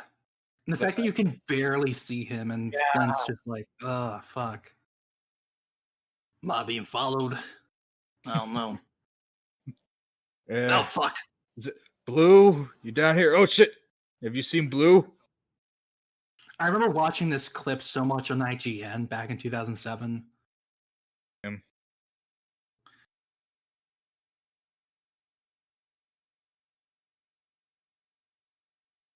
I love that. Okay, like this shit is fucking badass. I don't care what anybody says. Great. Like, I know the context sucks, but Toby's acting in this is fantastic. He is berserk, and it is great. Like, this is the first time we've seen Peter this angry, and that's what makes the movie work for me. Yes. And then the dancing kills it. Yes. But this is great. Just grind his face against the train. And you can see his brain. Like, yeah, oh my god. It's sand. It's so cool. Now, they were supposed to have Peter take off his mask in this scene, apparently. Like, they filmed stuff where he had his mask off, which I would have preferred they had. I'm cool with him still having it on. Yeah, but, like, to show how personal it was, and also, like... Yeah, that's fair. Why Sandman targets Peter's loved ones later on. Yeah. Yeah, and then I love he falls... Oh no, my weakness. Apart. Water. I didn't account for water. Oh no, why'd I go sewers? I forgot how matter works. And that scream too, I love that. I was about to say, I fucking love that scream so much. Yeah. It's not cheesy at all. It's actually really cool and like, yeah. Oh, that editing, I love that. Yeah, same. And then just gone. Just how he kills him with like no fucking mercy at all. Weird. That cut to the swing was weird. Yeah, that was weird. I don't know what the point. That was like earlier in the fight. Yeah, that was like a shot for the trailer that they just put back in. Yeah. Oh wait, I love the melting. Now, for some reason, when I was a kid, I remember him saying something like, "Now you've paid Marco" or something cheesy like that. When it was just good riddance. There it is. It begins. Now everything with the symbiote was good until this point, and then they just they stopped caring. Sam Raimi stopped caring. Yeah. Well, everything is fine except for the hair. Yeah. At this point. Rent when you fix this damn door. Yeah, I heard the echo a bit on your end. Ah, shit. That's fine. Again, everybody listening, we're a bit off, but it's fine. I do love this moment, though. Oh, no, like, Dickovich totally understands. Like, this is such weird character development, but I love it. I love it whenever side characters get development. Yeah. Small scenes like this. It's just cool. Now, here's a scene with missed opportunity that they cut out for no reason. Yeah, doesn't he, like, look in the mirror and see Venom? Yeah, which was literally in the cartoon. And then he's supposed to, like, pull the thing off. He's supposed to pull his shirt off and get the suit off. Yeah, like, he gets rid of it for a little bit, and then that's it. But here, he just looks at it, is scared for some reason, and locks it up. And, like, for some reason, when he had, like, the suit on, his hair was black, and he had eyeliner on. Yeah, that was bizarre. Just a fucking My Chemical Romance eyeliner. Oh my god. Yeah.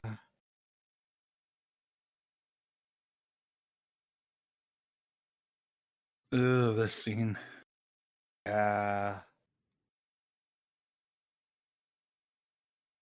He's like so surprised at anime. He's like, ha, yes, Spider-Man killed him.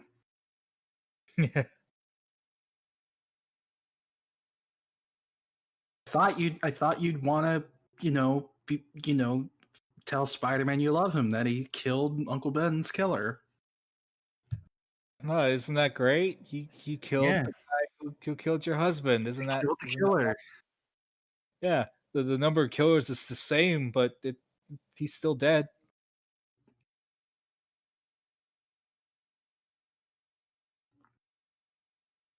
You know, the number of killers in the world stays the same when you kill one person. What if you kill two people? Then it goes down. Then it goes down. I guarantee you, I'm positive he gave that little speech to Jason when he was still Robin, and Robin was like, "But what if you kill two, though?" And Batman's just like, "Shut up." No, 100%, 100%. Get in the car. Get in the fucking car. Shut the fuck up. Dick never talked back to me until he became Nightwing. Water went down the wrong pipe. Oh, that's the worst. But yeah, a lot of people talk about where it's like, well, if we all think Jason's in the right for taking a more lethal approach to crime, why do we criticize Batman for killing? It's like, because the whole point of their dynamic is that Jason is the one that takes that extra step, while Bruce is like, no, I can't do that. Yeah, he is willing to go mindset. Pretty much the rest of the family won't. Yeah, like, except for Batwoman, because she doesn't really have that kind of code either. Yeah, but like Harry fucking painting Bob Ross over here. Well, he's not painting Bob Ross. He's like being like Bob Ross. Yeah. It's been a long time since I painted. Yeah. And this whole thing with MJ is like, this is shitty. Yeah, this is just bad. Like, yeah, what Peter did was shitty, but this is like just very underhanded. Yeah. This is very underhanded. Like, it's just like, God, I hate how James Franco says Bernard. Bernard. It's like, bitch, there's an A in there. Yeah. Peter, you're gonna get cocked. Again. By another Osborn.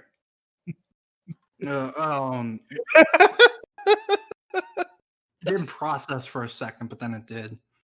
There you go.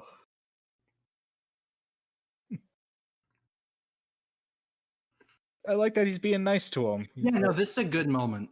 Yeah.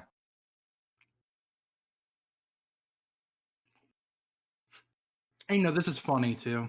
Oh yeah.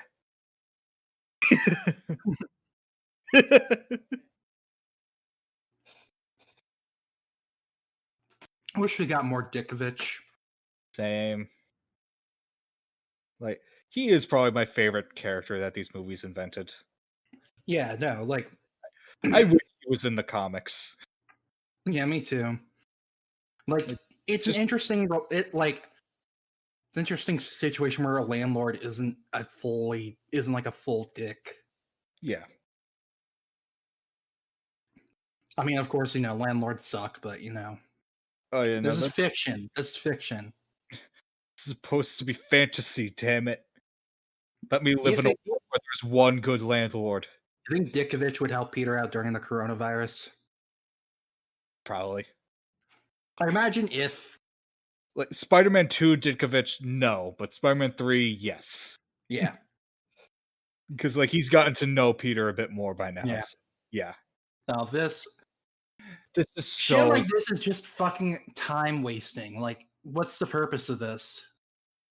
I mean, I get that they were probably having fun on set, which that's important that they have fun on set. But like, this adds nothing. Like, what does this add to the movie? Nothing. It's taking away from my enjoyment. It's just padding out. Like, there's so many scenes that were cut, like, that were vital to this movie, and they chose to keep this shit in. Like, yeah. How long does this go on for? Like 2 minutes? I could have had a dream sequence in this.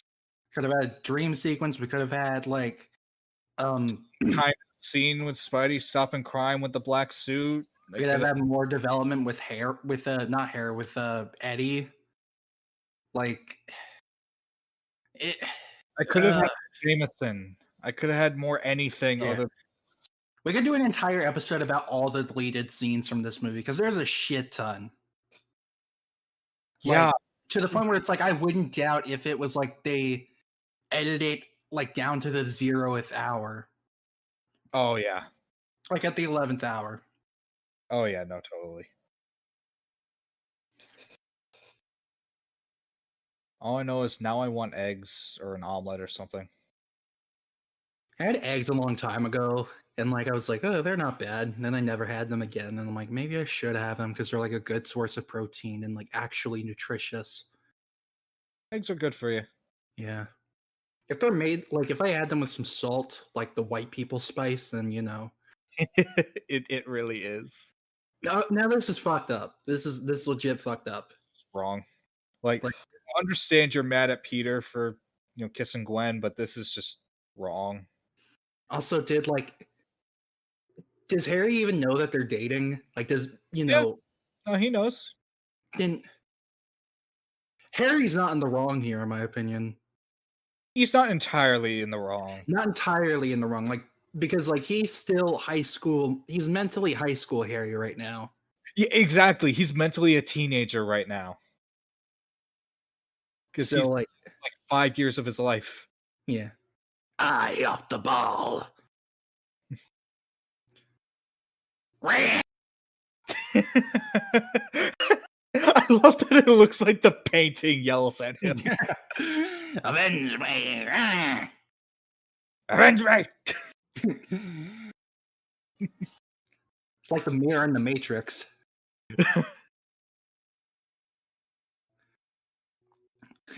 Your dad's totally dead. Yeah. Now, I'm not sure. I wonder if some of this is actually footage from Spider-Man 1 or if they shot it for this movie. Because right here, Harry holding Norman. I wonder if that's from Spider-Man 1 or if they filmed that for this movie. Because if they did a good job at making Harry's hair look like it did in the first movie. I feel like it was probably filmed for this. Because they got Willem Dafoe back, might as well them get some little extra work. Looks like he has digital facelifting. Yeah, I do love that. Ghost Norman tells Harry, go for the heart. Yeah, I love that. That. love that little Dwayne the Rock Johnson smolder thing that he did right there. Yeah, his eyebrow like that. He's like, You think he's making his pecs jiggle under his I love that you can see Harry right there in the shadows. Right. Oh god. This is when MJ gets her excuse to break up with Peter. Yeah. It's because a lot of people talk about how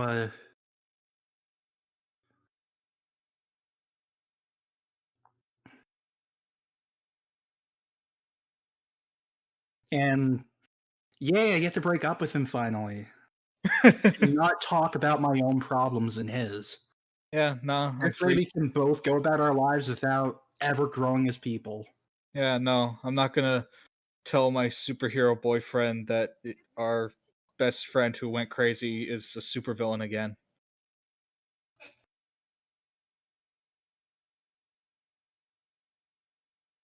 Honestly, I think it would have been better if Harry was faking the amnesia the whole time. Oh, that would be fucked up. That would be some comic book shit Harry does. Yeah, like the actual amnesia is Norman's thing. Faking it should be Harry's, because that'd be kind of cool. Imagine if there's a twist midway through where it's Harry just does a smile and just laughs. Yeah, a Green Goblin laugh, and it's I was faking it the whole time, you motherfucker. Yeah. I actually walked by this bridge. I walked by this. I was in Central Park in New York, and I got to walk by this and told our tour guide, this is where Spider-Man 3 was. And he's like, yeah, this is where Peter and MJ broke up. And I'm like, yeah, the worst scene not the worst scene in the movie. It's one of them. It's one of those things where it's blink twice if you need help. Exactly. Peter Spider-Sense should be going all sorts of haywire right now. There should be an alarm in his brain right now telling him something is wrong. Did Harry tell her to act like this? I don't know. Which, by the way, this is bad acting MJ is doing, not bad acting Kirsten Dunst is doing. Yes.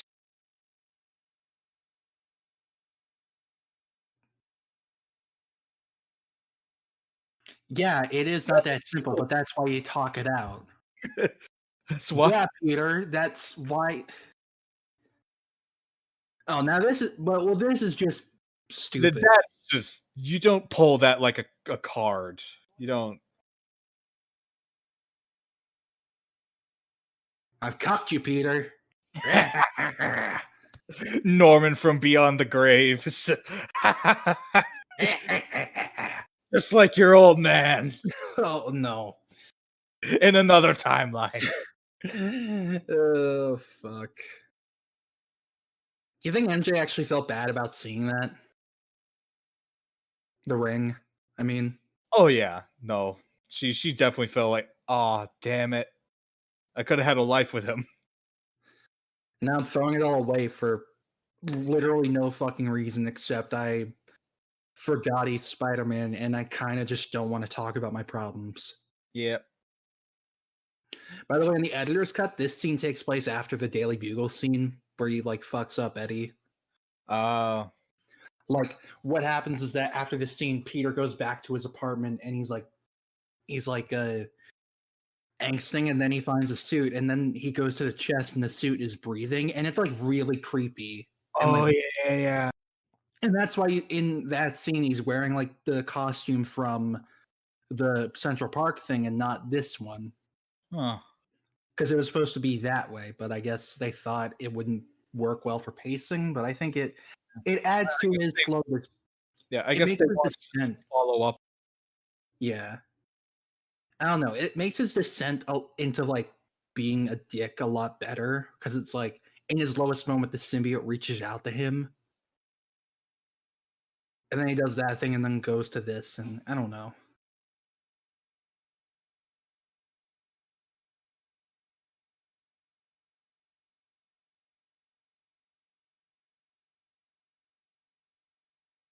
I don't know.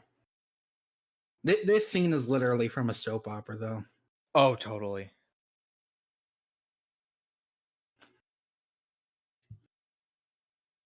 This one, Peter finally wises up where it's like, oh, Harry's doing this.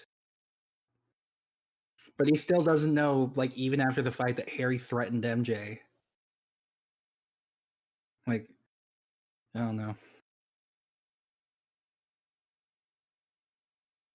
Here we go. The famous James Franco line. So good. Then we get this moment. He just fucking ducks under the table. Brian, can you hear me? Oh yeah, sorry, I've just been I don't really know what else to say right now. Oh, you're good. But yeah, see, he has this costume from the Central Park scene. It's like, why would he change into a different outfit with Harry, and why would he change into? I don't know. It's just weird editing. Yeah, that's why I think the editor's cut is a lot better. Yeah, because it's actually in chronological order. Yeah, I do like the bits with the music there, though. Like, it sounds sinister. I do wish like they kept, even in this cut, also here it's different in the editor's cut. Oh yeah. Because in the editor's cut version, Peter's like lying on the bed where Harry's father fucking died. He's like, that was quite a performance today. And he's like, I'm really going to enjoy this.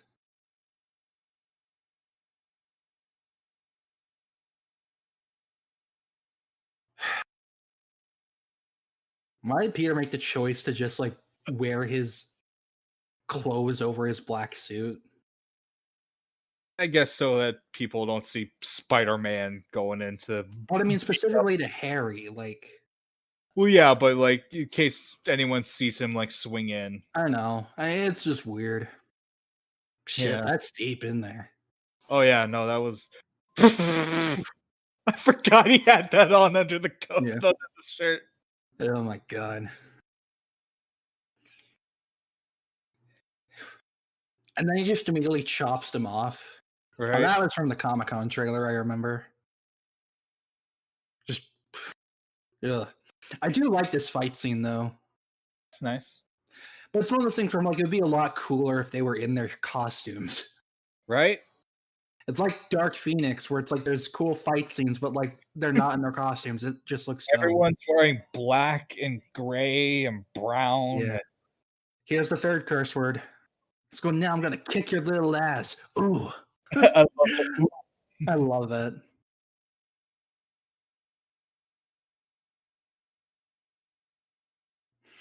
It's very choreographed, well, I will say. Oh, Pete, I have amnesia again. Imagine.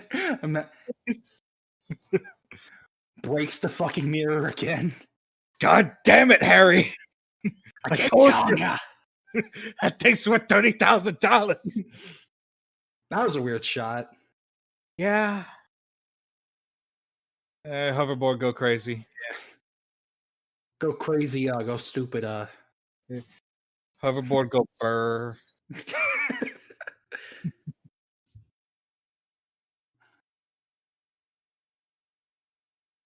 Yeah. You tried to convince him with a single line like hours ago. You didn't, like, that's the only thing.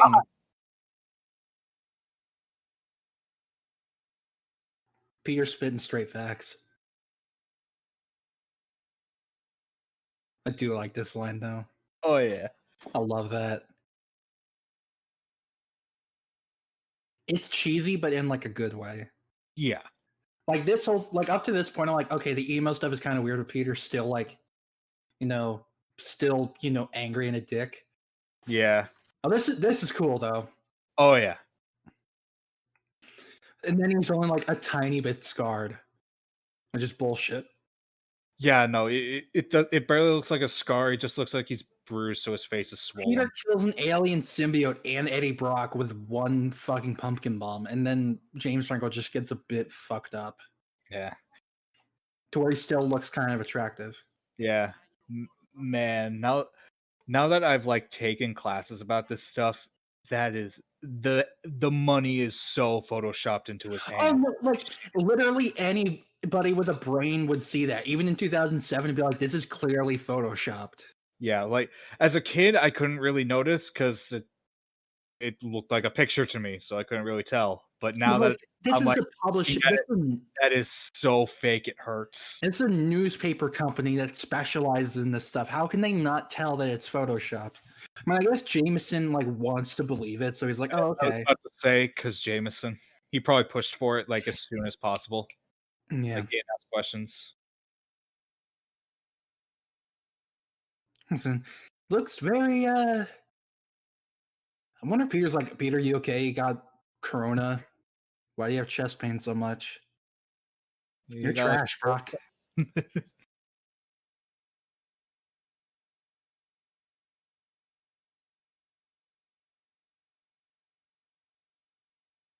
A break for literally doing illegal shit. Right? And that's when Eddie's like, "Oh, I'm gonna go get religion," and that's God to kill Peter Parker. Yeah, I'm gonna ask Jesus to pull a hit for me. Which, that's not how that works. This is the second scene between Peter and Eddie, and like then Eddie's immediately like, "Okay, yeah, I'm gonna kill this guy." There were supposed to be more scenes between Peter and Eddie. Like there was a scene where they were supposed to be meeting on the street at night. Why does that first photo look more photoshopped? Am I crazy for that? Oh, sorry, what? Am I crazy for thinking the original photo looks photoshopped? Oh, no, it totally is. Yeah. Oh, here we go.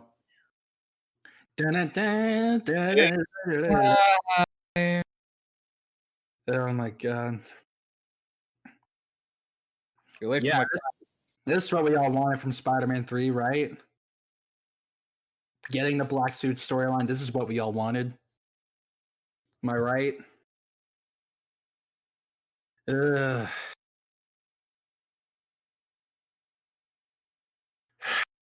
I'm just... Can I get cookies? I'm eating chocolate chip cookies right now. I don't want to get up to get mine. I'm sorry. It's okay.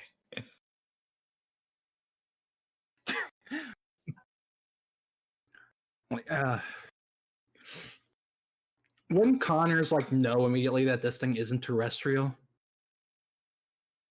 Don't worry about it. I don't know. This is fun, but like this is not fitting for the black suit and for symbiote. No. It feels really tone. Yeah. Like everything before was like not perfect, but it was like good enough. Yeah. Now, I wish you could have seen this. Right? I do love that. I love those shots. Like he's lifting up the motorcycles. He's like on top of that guy. It looks cool. Fucking hair flip. I hate that. It's so bad. Well, everyone just looks at him and just. I do love this though. Just. This is great. Oh yeah. Betty just looking at him like she's like, I want to fucking fuck you right now. Yeah. No, I do love that part. Everything else can go. It's fun though. I can't deny it's fun. Fun. It's just it doesn't fit. It doesn't fit. It's just fun. Yeah. I do appreciate all the sale signs on the thing to explain how could he afford that suit. I'd like to think that suit is actually the symbiote. That would be really cool, actually. Because, like, why else would he go in and come out really fast?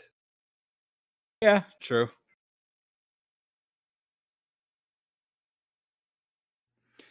Then we get Sandman here.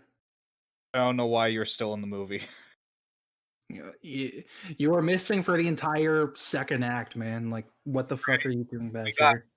We got like 45 minutes left. We're 35 minutes in. In the editor's cut, it was supposed to be like this, followed like in the editor's cut, it's this scene immediately followed up by like him doing the sandcastle for his daughter. Originally, though, it's supposed to be like that's after Peter gets rid of the black suit, and when he does that, that's when Eddie meets up with him. Yeah. He's like, "Hey, let's fucking kill Spider-Man." Okay. I killed an old man once. Yeah. Killed one old man. I'm perfect to take on Spider-Man. And now Eddie has even more reason to hate Peter. Eddie's an incel right now. He's always been one. Well, true. Like even comic Eddie was. He's an incel in the body of a Chad. Yes, that is Eddie Brock. Yeah. Oh, I fucking hate that. Oh, like nobody thinks Tobey Maguire is actually like. Okay, Tobey Maguire is attractive, but like this shit is not. Like him doing this stuff is not attractive.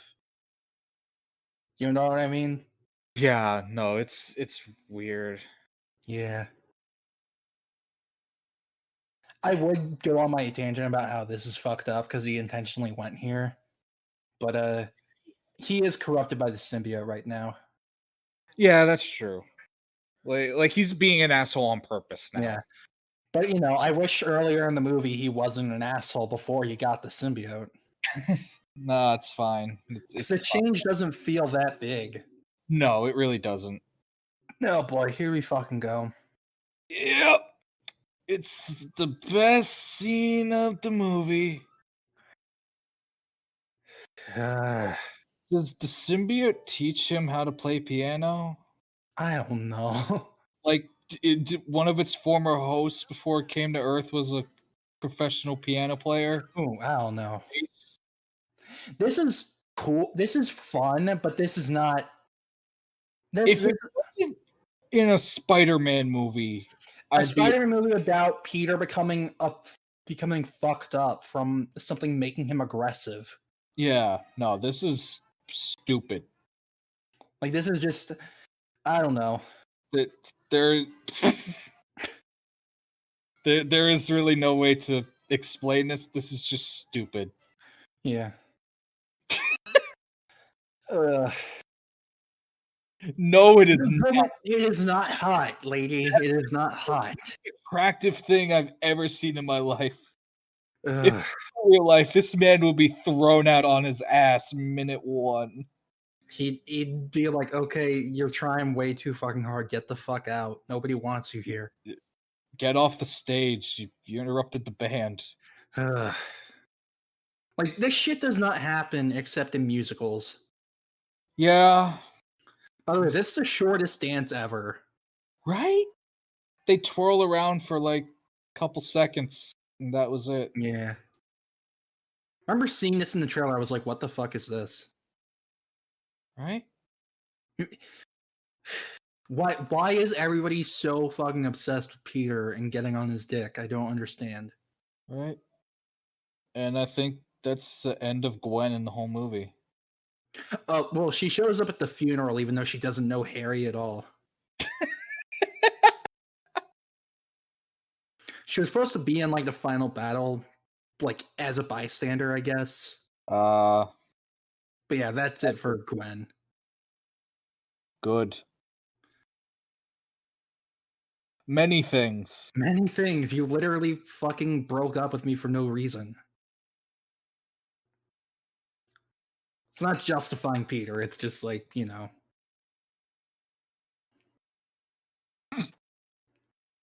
This is the biggest fucking shift in tone ever. Yeah, he went straight from just kind of being a douche to to that. Kind of a leap.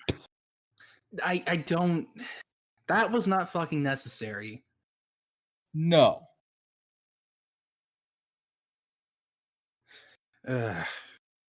This was dumb. It's worse in the comics because he hits her once, and that's when he wasn't infected by the symbiote. Yeah, that was Clone Saga. Yeah. That was when he was told he was the clone, and he just started losing it. Yeah. And I think apparently MJ at this point was supposed to realize he's acting like that because of the suit, which I don't know. There's a lot of half-thought ideas. Suit? What? Does she even know about the suit? I mean, I imagine she's seen him around with it. Yeah, I guess. But like they didn't establish that really. So like yeah. Anyway, get that shit off you. Okay, from this point until the end of the movie, I'm like, okay, this is good. Yeah. There's a teaser poster. Yeah, this was a badass poster. And a good opening shot to the trailer. I loved it. Like seeing the church bell tower scene in the trailer was so fucking hype. Oh yeah. And it's done well here, I think. It's well shot and like just really well done overall, I think. Yeah. It's like, I'm gonna pray now. Please, God, kill me. Now, they never established Eddie being Catholic. No. Yeah, so it feels like he took Peter's advice to heart and went to go get religion. And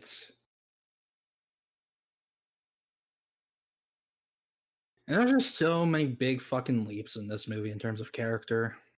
Yeah, like it's just... Hey God, I got something to ask you. Want you to kill Peter Parker? And then I grant your wish right now. Yeah. And take then a look upstairs. Like on the cross, like starts breaking free and like just starts moving. just walks out the church to go kill Peter. Yeah. That would have been great.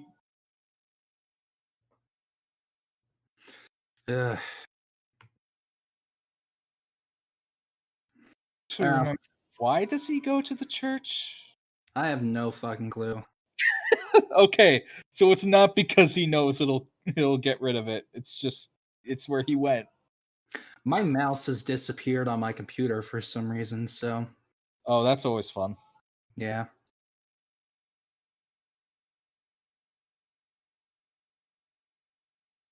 How did you see him from all the way down there? This whole scene is really cool, though. Oh yeah, no, it's cool. Like see him like rip it apart, and it falls on his jacket. He definitely said, "Oh shit," there. Oh yeah. It's weird that in the teaser trailer they had all this, but it just looked like he was ripping the suit. So it's like, what? Yeah. But then, like, you see the finished effects, and it looks awesome. Yeah. And then it starts developing Eddie. Okay. Yeah. Finally got my mouse back. Oh, good. I will say, in the theater, seeing this for the first time, I was like, holy fuck. Yeah, no, this was terrifying. Yeah. I was like, you can see the suit actually starting to form on him. Yeah. And Peter just did not hear that at all whatsoever. Nah. He was still like naked and passed out on the floor. Yeah, I was about to say, I think he was unconscious, so he couldn't tell. And there was supposed to be a lot more here. Like, Eddie was supposed to apparently break into Peter's apartment at this point. And like, Peter was going to go back to the bell tower to see if there was any remnants of the symbiote left. Oh. Like, there was going to be actual, setup for the final battle. That could have been neat. But nope. We had to have dancing and doing the twist. Oh, here's Aunt May's third scene in the entire movie. Except for the funeral scene at the end. Okay, but I do like the door broke for real this time. Yeah. Like, now it's not even just stuck. Now the handle is gone. Just pops through. Right. You know what? That was worth it. Not getting Eddie breaking into the apartment. Yeah. That was worth it. Imagine if that's how Eddie broke into the apartment, though. He just like twisted the doorknob and it came off. It's just like, oh. It's like, yeah, that's my first bit of revenge. I'm reverse flashing this shit. When your doorknob didn't work, that was me, Barry. I was the doorknob. Oh no. Oh my god, Venom is reverse flash. He is, like, in his early days, Venom was reverse flash for Spider-Man. He really was. The use of this music again, though. Oh yeah. But I just don't really care that much at this point. Yeah, no, I don't care about the scene, but good music. Yeah.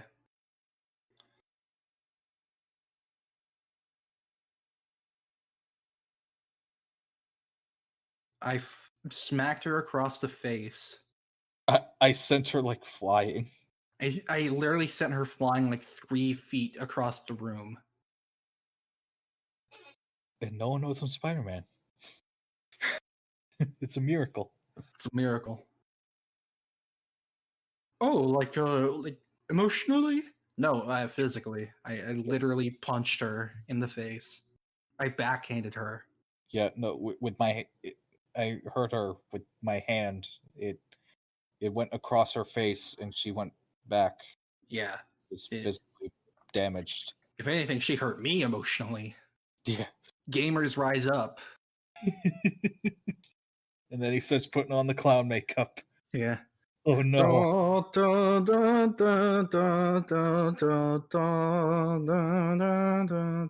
Doing the Joker music. Yeah. It's oh boy. Ugh. Keep getting a recommendation for like Chris Chan in the style of the Joker trailer. I don't want to go down that rabbit hole. Oh, here's Venom, by the way. Just out of nowhere. Yeah. Okay, several things. First of all, the voice is fucking stupid. 2, the use of I instead of we, I hate it. Yeah. And the fact that he rarely ever has the Venom face on. Yeah. Talks is the worst. The fact that as Venom, he just sounds like a deeper voiced Topher Grace, I hate it. It's the worst. I hate that. It just sounds like a normal guy talking. Like, I like the overall design, like, idea with, like, it's Spider-Man with, like, the messy webbing and the actual logo. Yeah, it just doesn't look alien enough to me.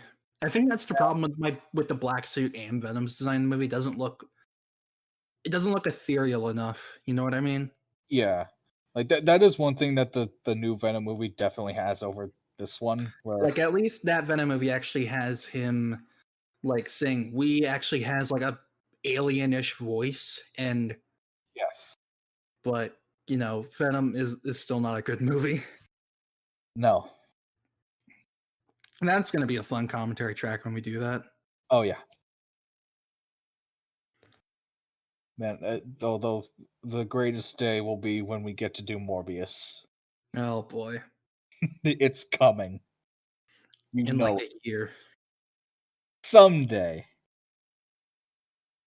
The quickest kidnapping ever. Where to?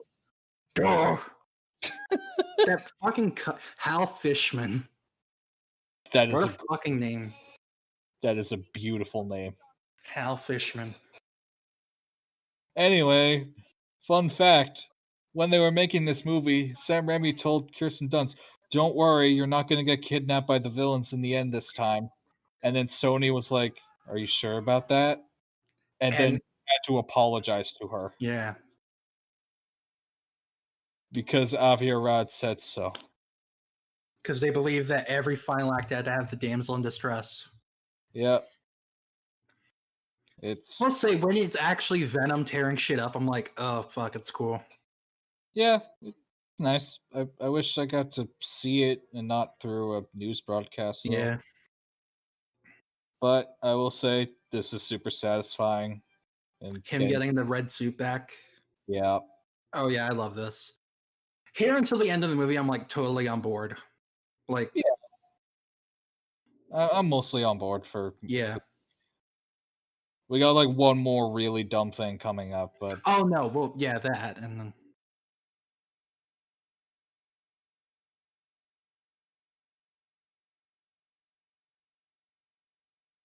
Now, I love this. I love the font that they use. They use a fucking 90s font. Yeah, that's great. Like, that's awesome. It just shows that they based this off of the 90s cartoon. Yeah, and that is honestly perfect for Venom to use, since that's what made. And then here comes this scene, which is better in the editor's cut. But we ain't watching that one. No. That ain't the one that went to theaters. Oh wow, Harry, you're alive. Oh, you look great for someone who got exploded. Now my skin's like a bit more pruny on the left side. Right. My eye is kind of weird now.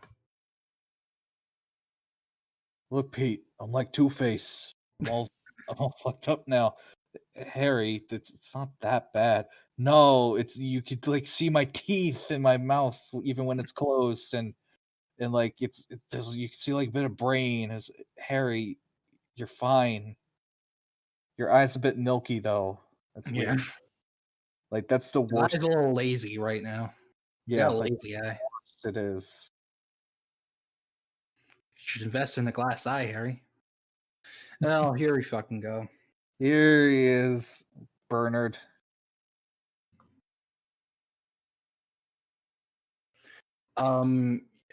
Your friend was right, and I hid it from you for 3 years. Dude, that pierced his body. Hey, came from his glider. Oh, everything I know is a lie, and you could have told me that any day. Did you so much pain and suffering on my end and on my friend's end could have been prevented because of you? Did you not see me obsessing over Spider-Man because I have loved you, Harry? Obviously not enough. I get them trying to make this emotional, but like it doesn't work. It does not work. It's just last-minute exposition bullshit. Like show, don't tell. Yeah. Anyway, Bernard, you're fired. Yeah. All right, back to now from here to the end, it's good stuff. Like back to fun. Yeah. Well, fun except for Kirsten Dunst. Yeah. God bless her, though. She tried so hard with this. Kirsten Dunst is, like we said before, Kirsten Dunst is perfect for MJ. She was cast very well. But goddamn, did they give her nothing to work with in half of these movies? Exactly. Oh, this is hype, though. This is hype. Great. This is good shit. I love this. Build up the If we get something like this in Spider-Man 3 after Peter's name gets cleared, then that'd be great. Yeah. And the American flag for the third time. Yeah, America. Captain America doesn't exist in this world. I'm the best you got. I love everybody chanting for Spider-Man. Yep, that's great. I like the little arc New York has had with him, though. Yeah. Like, now everybody is like, yeah, go Spider-Man. Kill those people. I love the little tiki on the thing. Right. The little hula dancer. Yeah. And now peel the face back. Yep.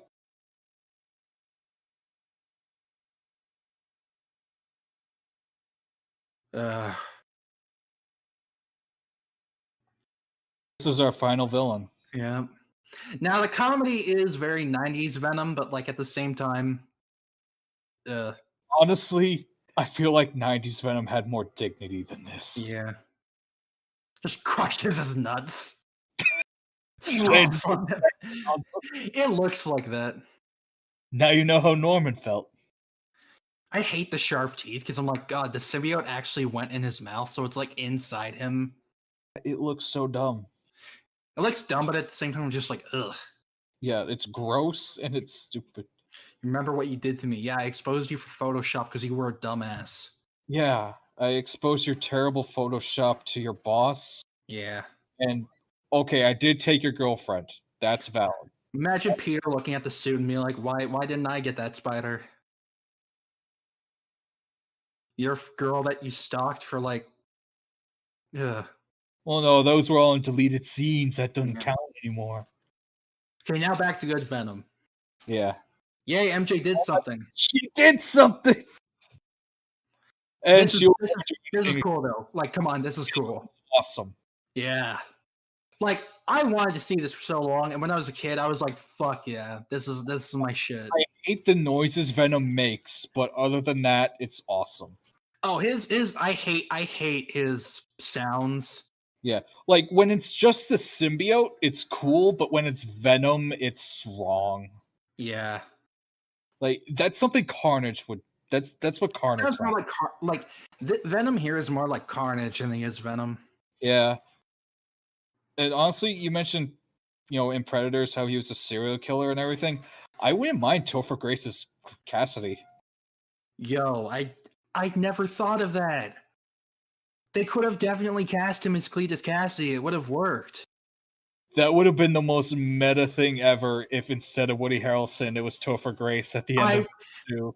Fucking hell, I would have... That would have been so hype.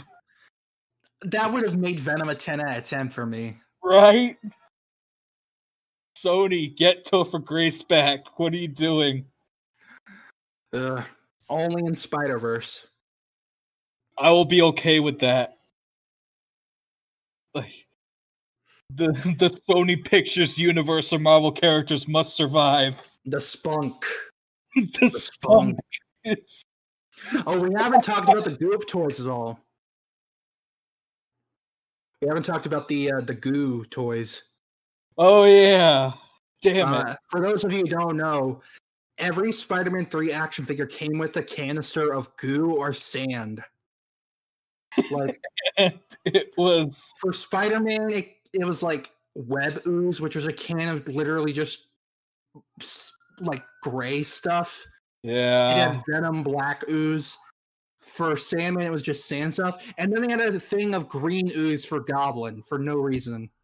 Yeah, because the Goblin juice that he gassed up on, which anyway, brutal as hell. Oh, this is fucking just like the fact that the pole he's on is bending. Yeah. Like, this is like that's the part where it's like, are they literally going to kill Spider-Man right now? We're going to film Spider-Man's death on live TV. Look, we couldn't do it with Superman's death. We're going to do it with Spider-Man's, damn it. Yeah. We only got the aftermath.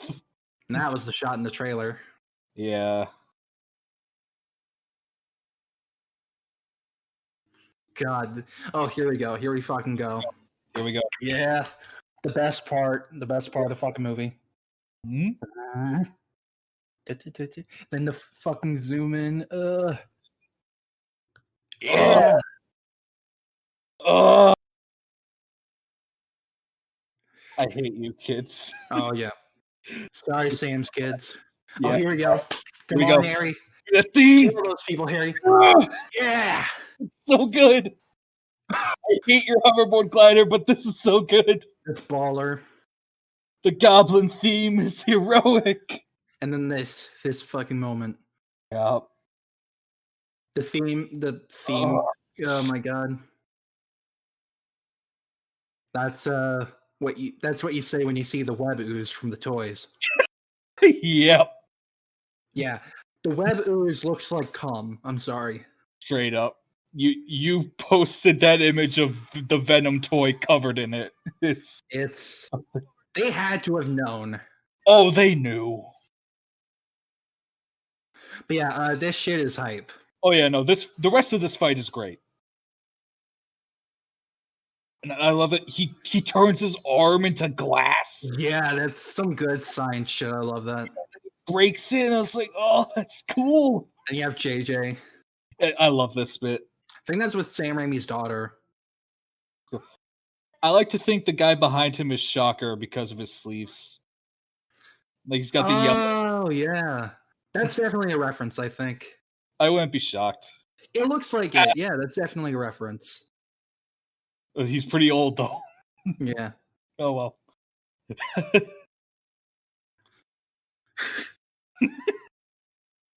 Damn. I love you, Jonah. Again, this shit is like hype as hell.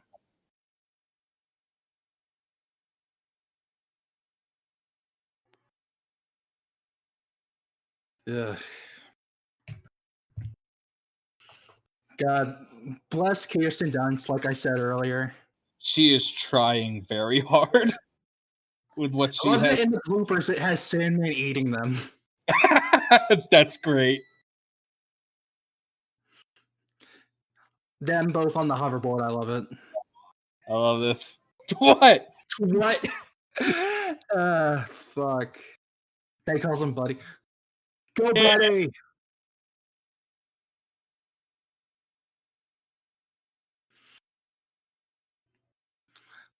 Love that cop clapping. He's like, yeah, that's cinema right there. Yeah. You know, let's actually talk about our issues. MJ, it's not the time. Okay, I'm happy you're ready to talk. Now it's not the time. Yeah. See?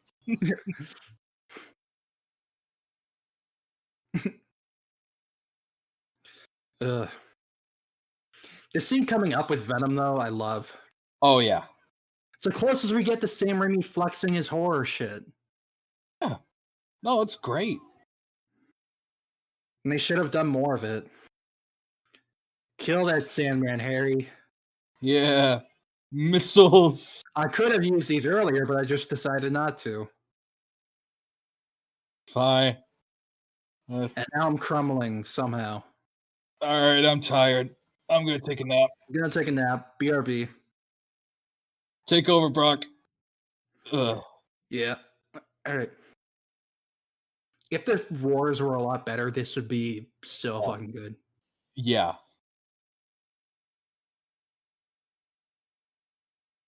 Eddie screeches. I love that's what the captions say. Yep. Like, it's not even Venom. It's Eddie. Yep. But yeah, no, that was cool. Yep. He just sounds like a weird fucking velociraptor. So he sounds like a monkey. Yeah. I like that line, though. And I like being bad line. I'm like, that's not really Venom. That's like Carnage. Yeah, exactly. So much of this is just Carnage and not Venom. The little, like, when he opens his eyes more there, I love that. Angular eyebrows. Look at that douche. I like being bad. I'd like to think that's an explanation for why Venom's always smiling. Probably. No. And dead. Oh wait, not yet. Oh god! I got amnesia again. God, fucking... Is James Franco okay? Like, is his head okay? I think he's had more concussions than a football player at this point. Oh god. But yeah, here's where Peter. That thing from like literally 2 hours ago. Right. This is all supposed to take place in one night, by the way. This is a long fucking night. Oh. It is. To be fair, I think the sun is coming up soon. Yeah. Anyway. Right through my nipples. Yeah, right through both of them. God, this sucks, though. This is like, oh my god. I'm so disappointed in the theater when that happened. Like, I wanted more of Harry. Well, then it sucks in like, that hurts. Yeah. But I agree. Oh, this is good. Everything here till the end is great. Yeah, this is great. I love this bit. This is what I wanted. This is fucking Spider-Man and Venom. Yes. Like, this shit, I love this. So good. The sound cage, oh my god. Yeah. Dun, dun, dun. And they're just hitting all of them, and then the sound design, the cadence of it all. And like he's melting now, and he just rips him right out. Yeah. And here we go. Oh, the best fucking look in the movie. I remember seeing this in a TV spot, and I was like, holy shit, is this real? So good. And then he fucking dies in 1 second. Don't worry about it.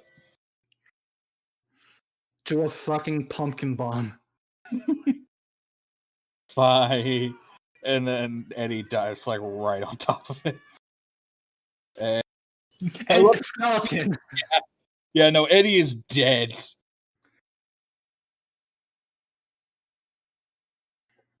Sand's just, I'm gonna put my sand away now. It's like, okay, guess I'll join the winning team. Yeah.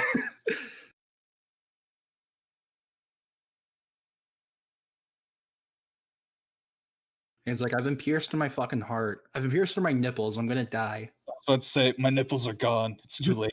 It's too late. You can't save them. They're gone. Okay. The context of this scene is terrible, but the acting in it is great. The acting is phenomenal. The content is rage-inducing.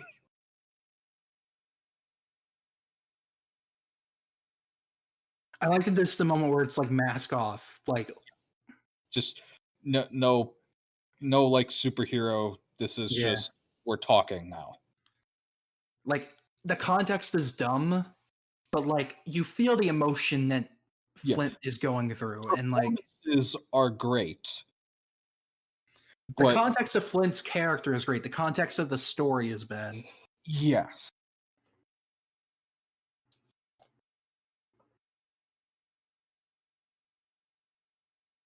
Like, this is good shit up until dumbass reasons.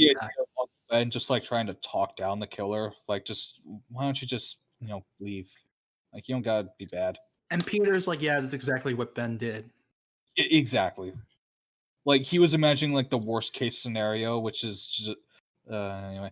But he was imagining worst case scenario, which was he like threw his uncle on the ground and like looked him in the eye and shot him as carried. Yeah. But this is more what happened. It's more like Michael Papa John didn't care. Yeah. Now that's good shit, except for the dumbass reason Ben died. Yeah, no, that was stupid. Honestly, I think what it should have been is Marco didn't pull the trigger, but Carradine did, but it looked like Marco did from like a witness. Yeah, no, that would have been good. Yeah, like he did it like right under where Marco was holding his gun, so it looked like he shot him, and that's why Marco was so confused. It's like, wait, what? Did I pull the trigger? Yeah, that would have been like that way. You still keep it being Carradine as the killer, but like, Marco is still responsible. Yeah, And No, right now this is good shit. Right now this is really good. Yeah, no, this is really good acting. Because this is Sandman. This is what he is, in my opinion. Yeah, like he's not a bad person. He just had bad luck. And then this fucking moment, I love this moment. Yeah.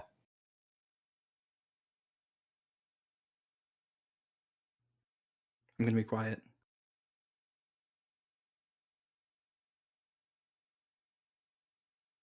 I love that. It is nice. And Marco's like, finally, I'm Like I don't have to suffer for this anymore. like this weight's finally been lifted off my shoulders. Yeah, but then the implication is that, okay, I'm gonna go commit more crimes now. Right. I mean, I'm still gonna go commit crime. Like, I'm not stopping that. I mean, they originally filmed scenes where it's like his family came to say, like, you cannot save Penny. Like, she's gonna die. Yeah, it's like I know you don't want to admit it, but like she's done. Yeah, but like I said, that was very good acting and very like well executed, but still dumb. Yeah, and I do kind of like that Sandman is like the one Raimi villain who gets to live. Oh yeah, no. All the others kill themselves, but Sandman is like, I can't die, so bye. This scene breaks my heart all the time. Yeah. But just seeing how far they came from like high school to this. Right. Like this, oh my god. I'm getting emotional right now. I'm not gonna, oh my god. Oh.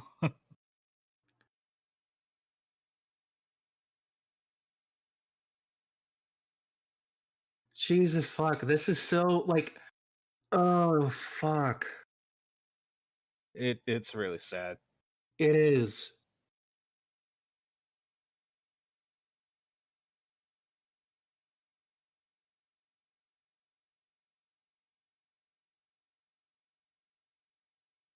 Like, fuck.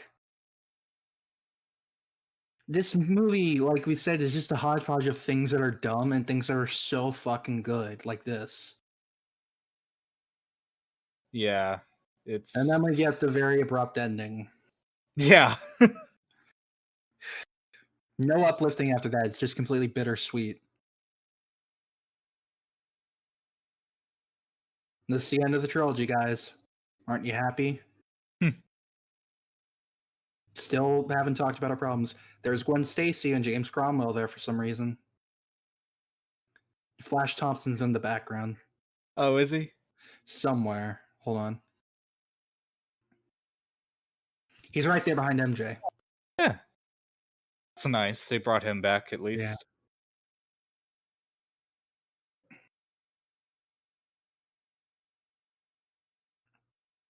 Okay, Peter, I'm gonna leave you there. Let's not talk all.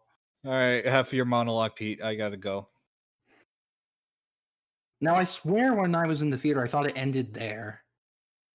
Right? Like, this scene was after the death scene, like this one in the jazz club. And then after that is the funeral.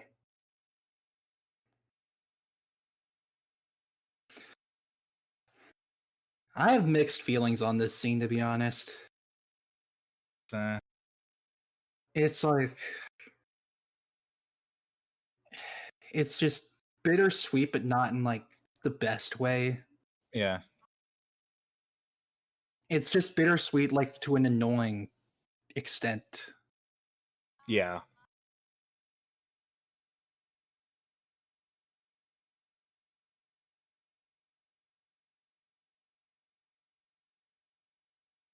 It's just, I don't like how ambiguous this is, where it's like, do they get together, or is MJ moving on, or yeah? Because like they clearly still love each other, but it's like they both are too dumb to talk through their problems. Yeah. Like, credit where credit's due. At least Andrew and Emma talk through their problems. Yeah.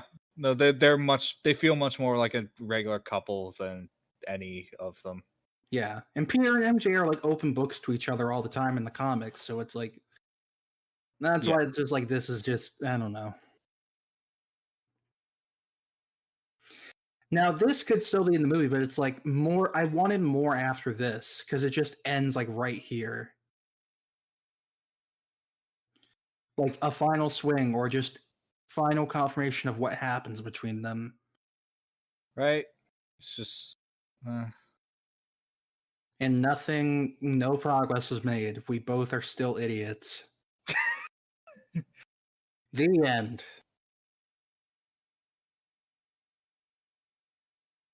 Oh boy, we're gonna have Snow Patrol in a second. Which, by the way, I love the song Snow Patrol did for this movie. Oh yeah. Signal Fire. I love it. I love Snow Patrol. Oh, that was Spider-Man 3. Yeah, it was enjoyable, but it is. It's a problems out the fucking wazoo. It's a fucking mess. Like, it's not as bad as I remember, but it's not great. Yeah, like I can't understand when people say like Homecoming and Far From Home are worse than this movie. It's same. Like I got my problems with those movies and stuff, but none of them are even close to. Yeah. Okay, James Ackison, I want to ask you, what were you thinking with the new Goblin? Just if you're out there listening to this podcast, commentary, whatever, what were you thinking with that suit? Did you want to do like something actually cool and Sony said no, or Sam Raimi said no, or like what happened there? Were you the one who built the silver helmet and we're going to use it, but someone said no? So you just found whatever your teenage son had in their like paintball supplies? Yeah. The rest of your costumes are great, but that was terrible. Yeah. Without your arms to drag me out. I love the music video for this song too. Where it's like a elementary school doing productions of the Spider-Man movies. Oh yeah. Have you seen that? I think I've definitely seen something. It's cute. It's nice. But yeah, by the way, like I said, I love this song. I think it fits the movie very well. Yeah. For what the movie was going for, anyway. Yeah, what it was going for, yeah, this fits. Like, there's a TV spot with this song, and I'm like, this is what I wish the movie was like the whole fucking time. Yeah. But yeah, I don't know. There's just so much. This movie's just a mess. It's it has a heart, but it's not as present as in 1 or 2. Yeah, the heart's still there. It's just buried under all the executive meddling. I saw the Killers. I'm like, oh my god, are they gonna play Mr. Brightside? Because like we have a captions on, so it said the Killer song started playing. So I was like, are they gonna play? Imagine Mr. Brightside was the song for this movie. But yeah, no. I still like this movie a lot. I'd even say I love this movie just because, like, this is one of my favorite childhood movies. I have such fond memories of watching the production of this movie happen and then going to see it, playing the game when it came out too. The PS2 version, because I didn't have the PS3 version. But one thing we can all agree is that every Spider-Man movie, every Raimi Spider-Man movie has a banger soundtrack. Oh yeah, no, they're all great. Like it might be 2000s, but oh look, it's Jet again. What the fuck happened to y'all? They went down the tube after this movie didn't go well with critics. Jet and Fun are in the same boat where it's like they were popular for like 2 years and then they never showed up again. I'm just like, why? Ugh. This was a ride. I mean, the ride is still going, but you know what I mean. This was the first stop of the ride. Oh yeah. We got 2 more franchises of this to go through. Well, I mean, counting Venom and Spider-Verse. Oh yeah, that's right. Okay, 4. Ugh. Well, apparently not now, because now Venom is in the MCU, so. And me. Fuck. I hate everything. Never love anything. No, this is taken away from me. Yeah. So, final thoughts on Spider-Man 3 and the Raimi trilogy overall. Okay, Spider-Man 3, as we both mentioned, it is flawed. Yeah. It is a giant mess from beginning to end, but there is still stuff to enjoy. Like it's not terrible. It's just confused. Yeah. The Raimi trilogy, overall, that's still, I really like it. Like Yeah. the first two definitely cancel out the Yeah, for me, like I said, I feel like I enjoy this movie more than Spider-Man 2 just because the pacing's a lot better. It moves by a lot quicker. Like we recorded the one for Spider-Man 2 yesterday, and that one felt a lot longer than this one did. It felt like 3 hours. Yeah, and just because like my main problem with Spider-Man 2 is that like not that the pacing is slow. I mean, the pacing is slow, but it's like it's for character development, but the character development is just not really there. At least it's not like as like obvious as I think it should be. But maybe I'm just a dumbass. But I think there's a lot to love about this movie. I think when it gets it right, it gets it really right. Like not story-wise, but the final scene with Peter and Sandman and Pete and Harry's death scene, really good. The action is great, the acting is great for the most part. But yeah, no, it's very flawed, and honestly, like, and it sucks that Sam Raimi couldn't get a rebuttal and do Spider-Man 4 because like it's never gonna happen. But I do hope in some way we can get a proper conclusion for Toby and Kirsten Dunst and all of them. I do feel like a live action Spider-Verse is gonna happen. It's definitely happening. Like with the way Sony is teasing stuff and like the reports we hear from like legitimate sources, they want it to happen. It's just a matter of whether sorry, car going by.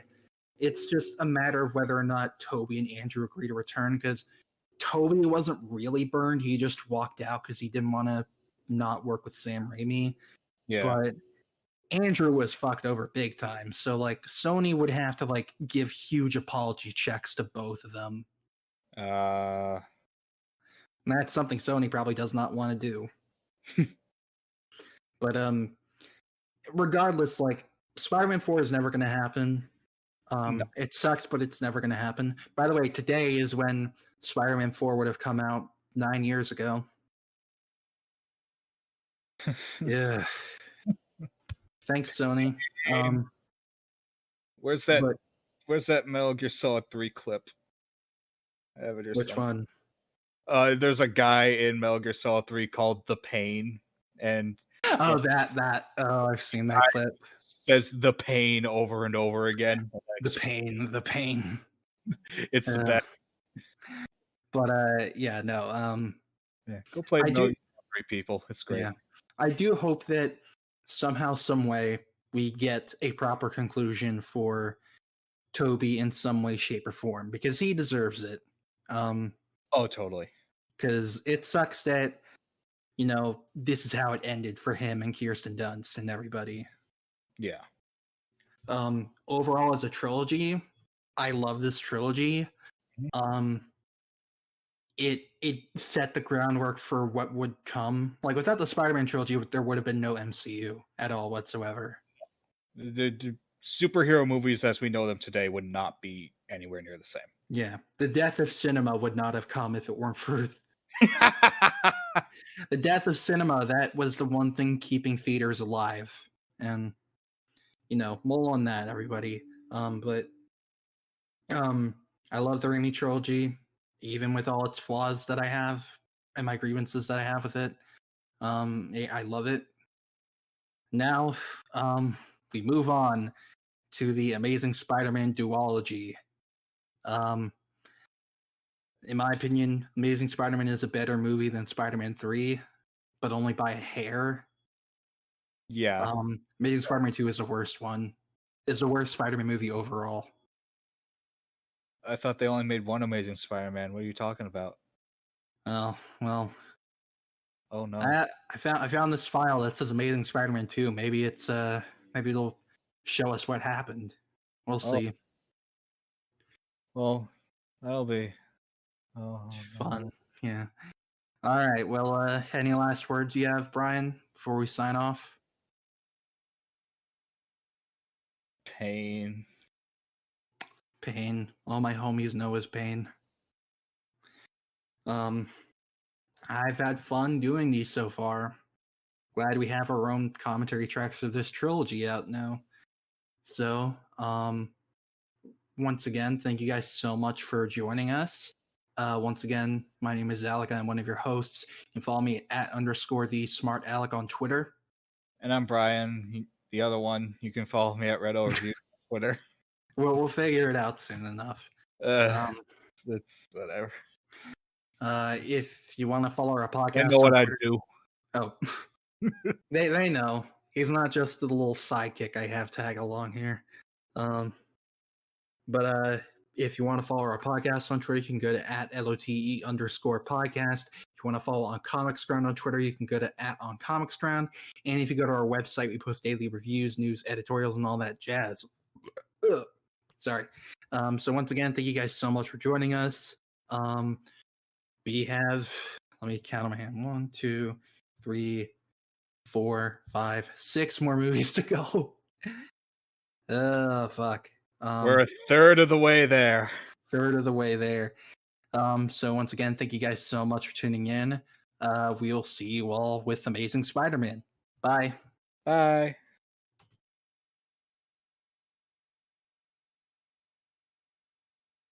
I fucked it up again. Hold on.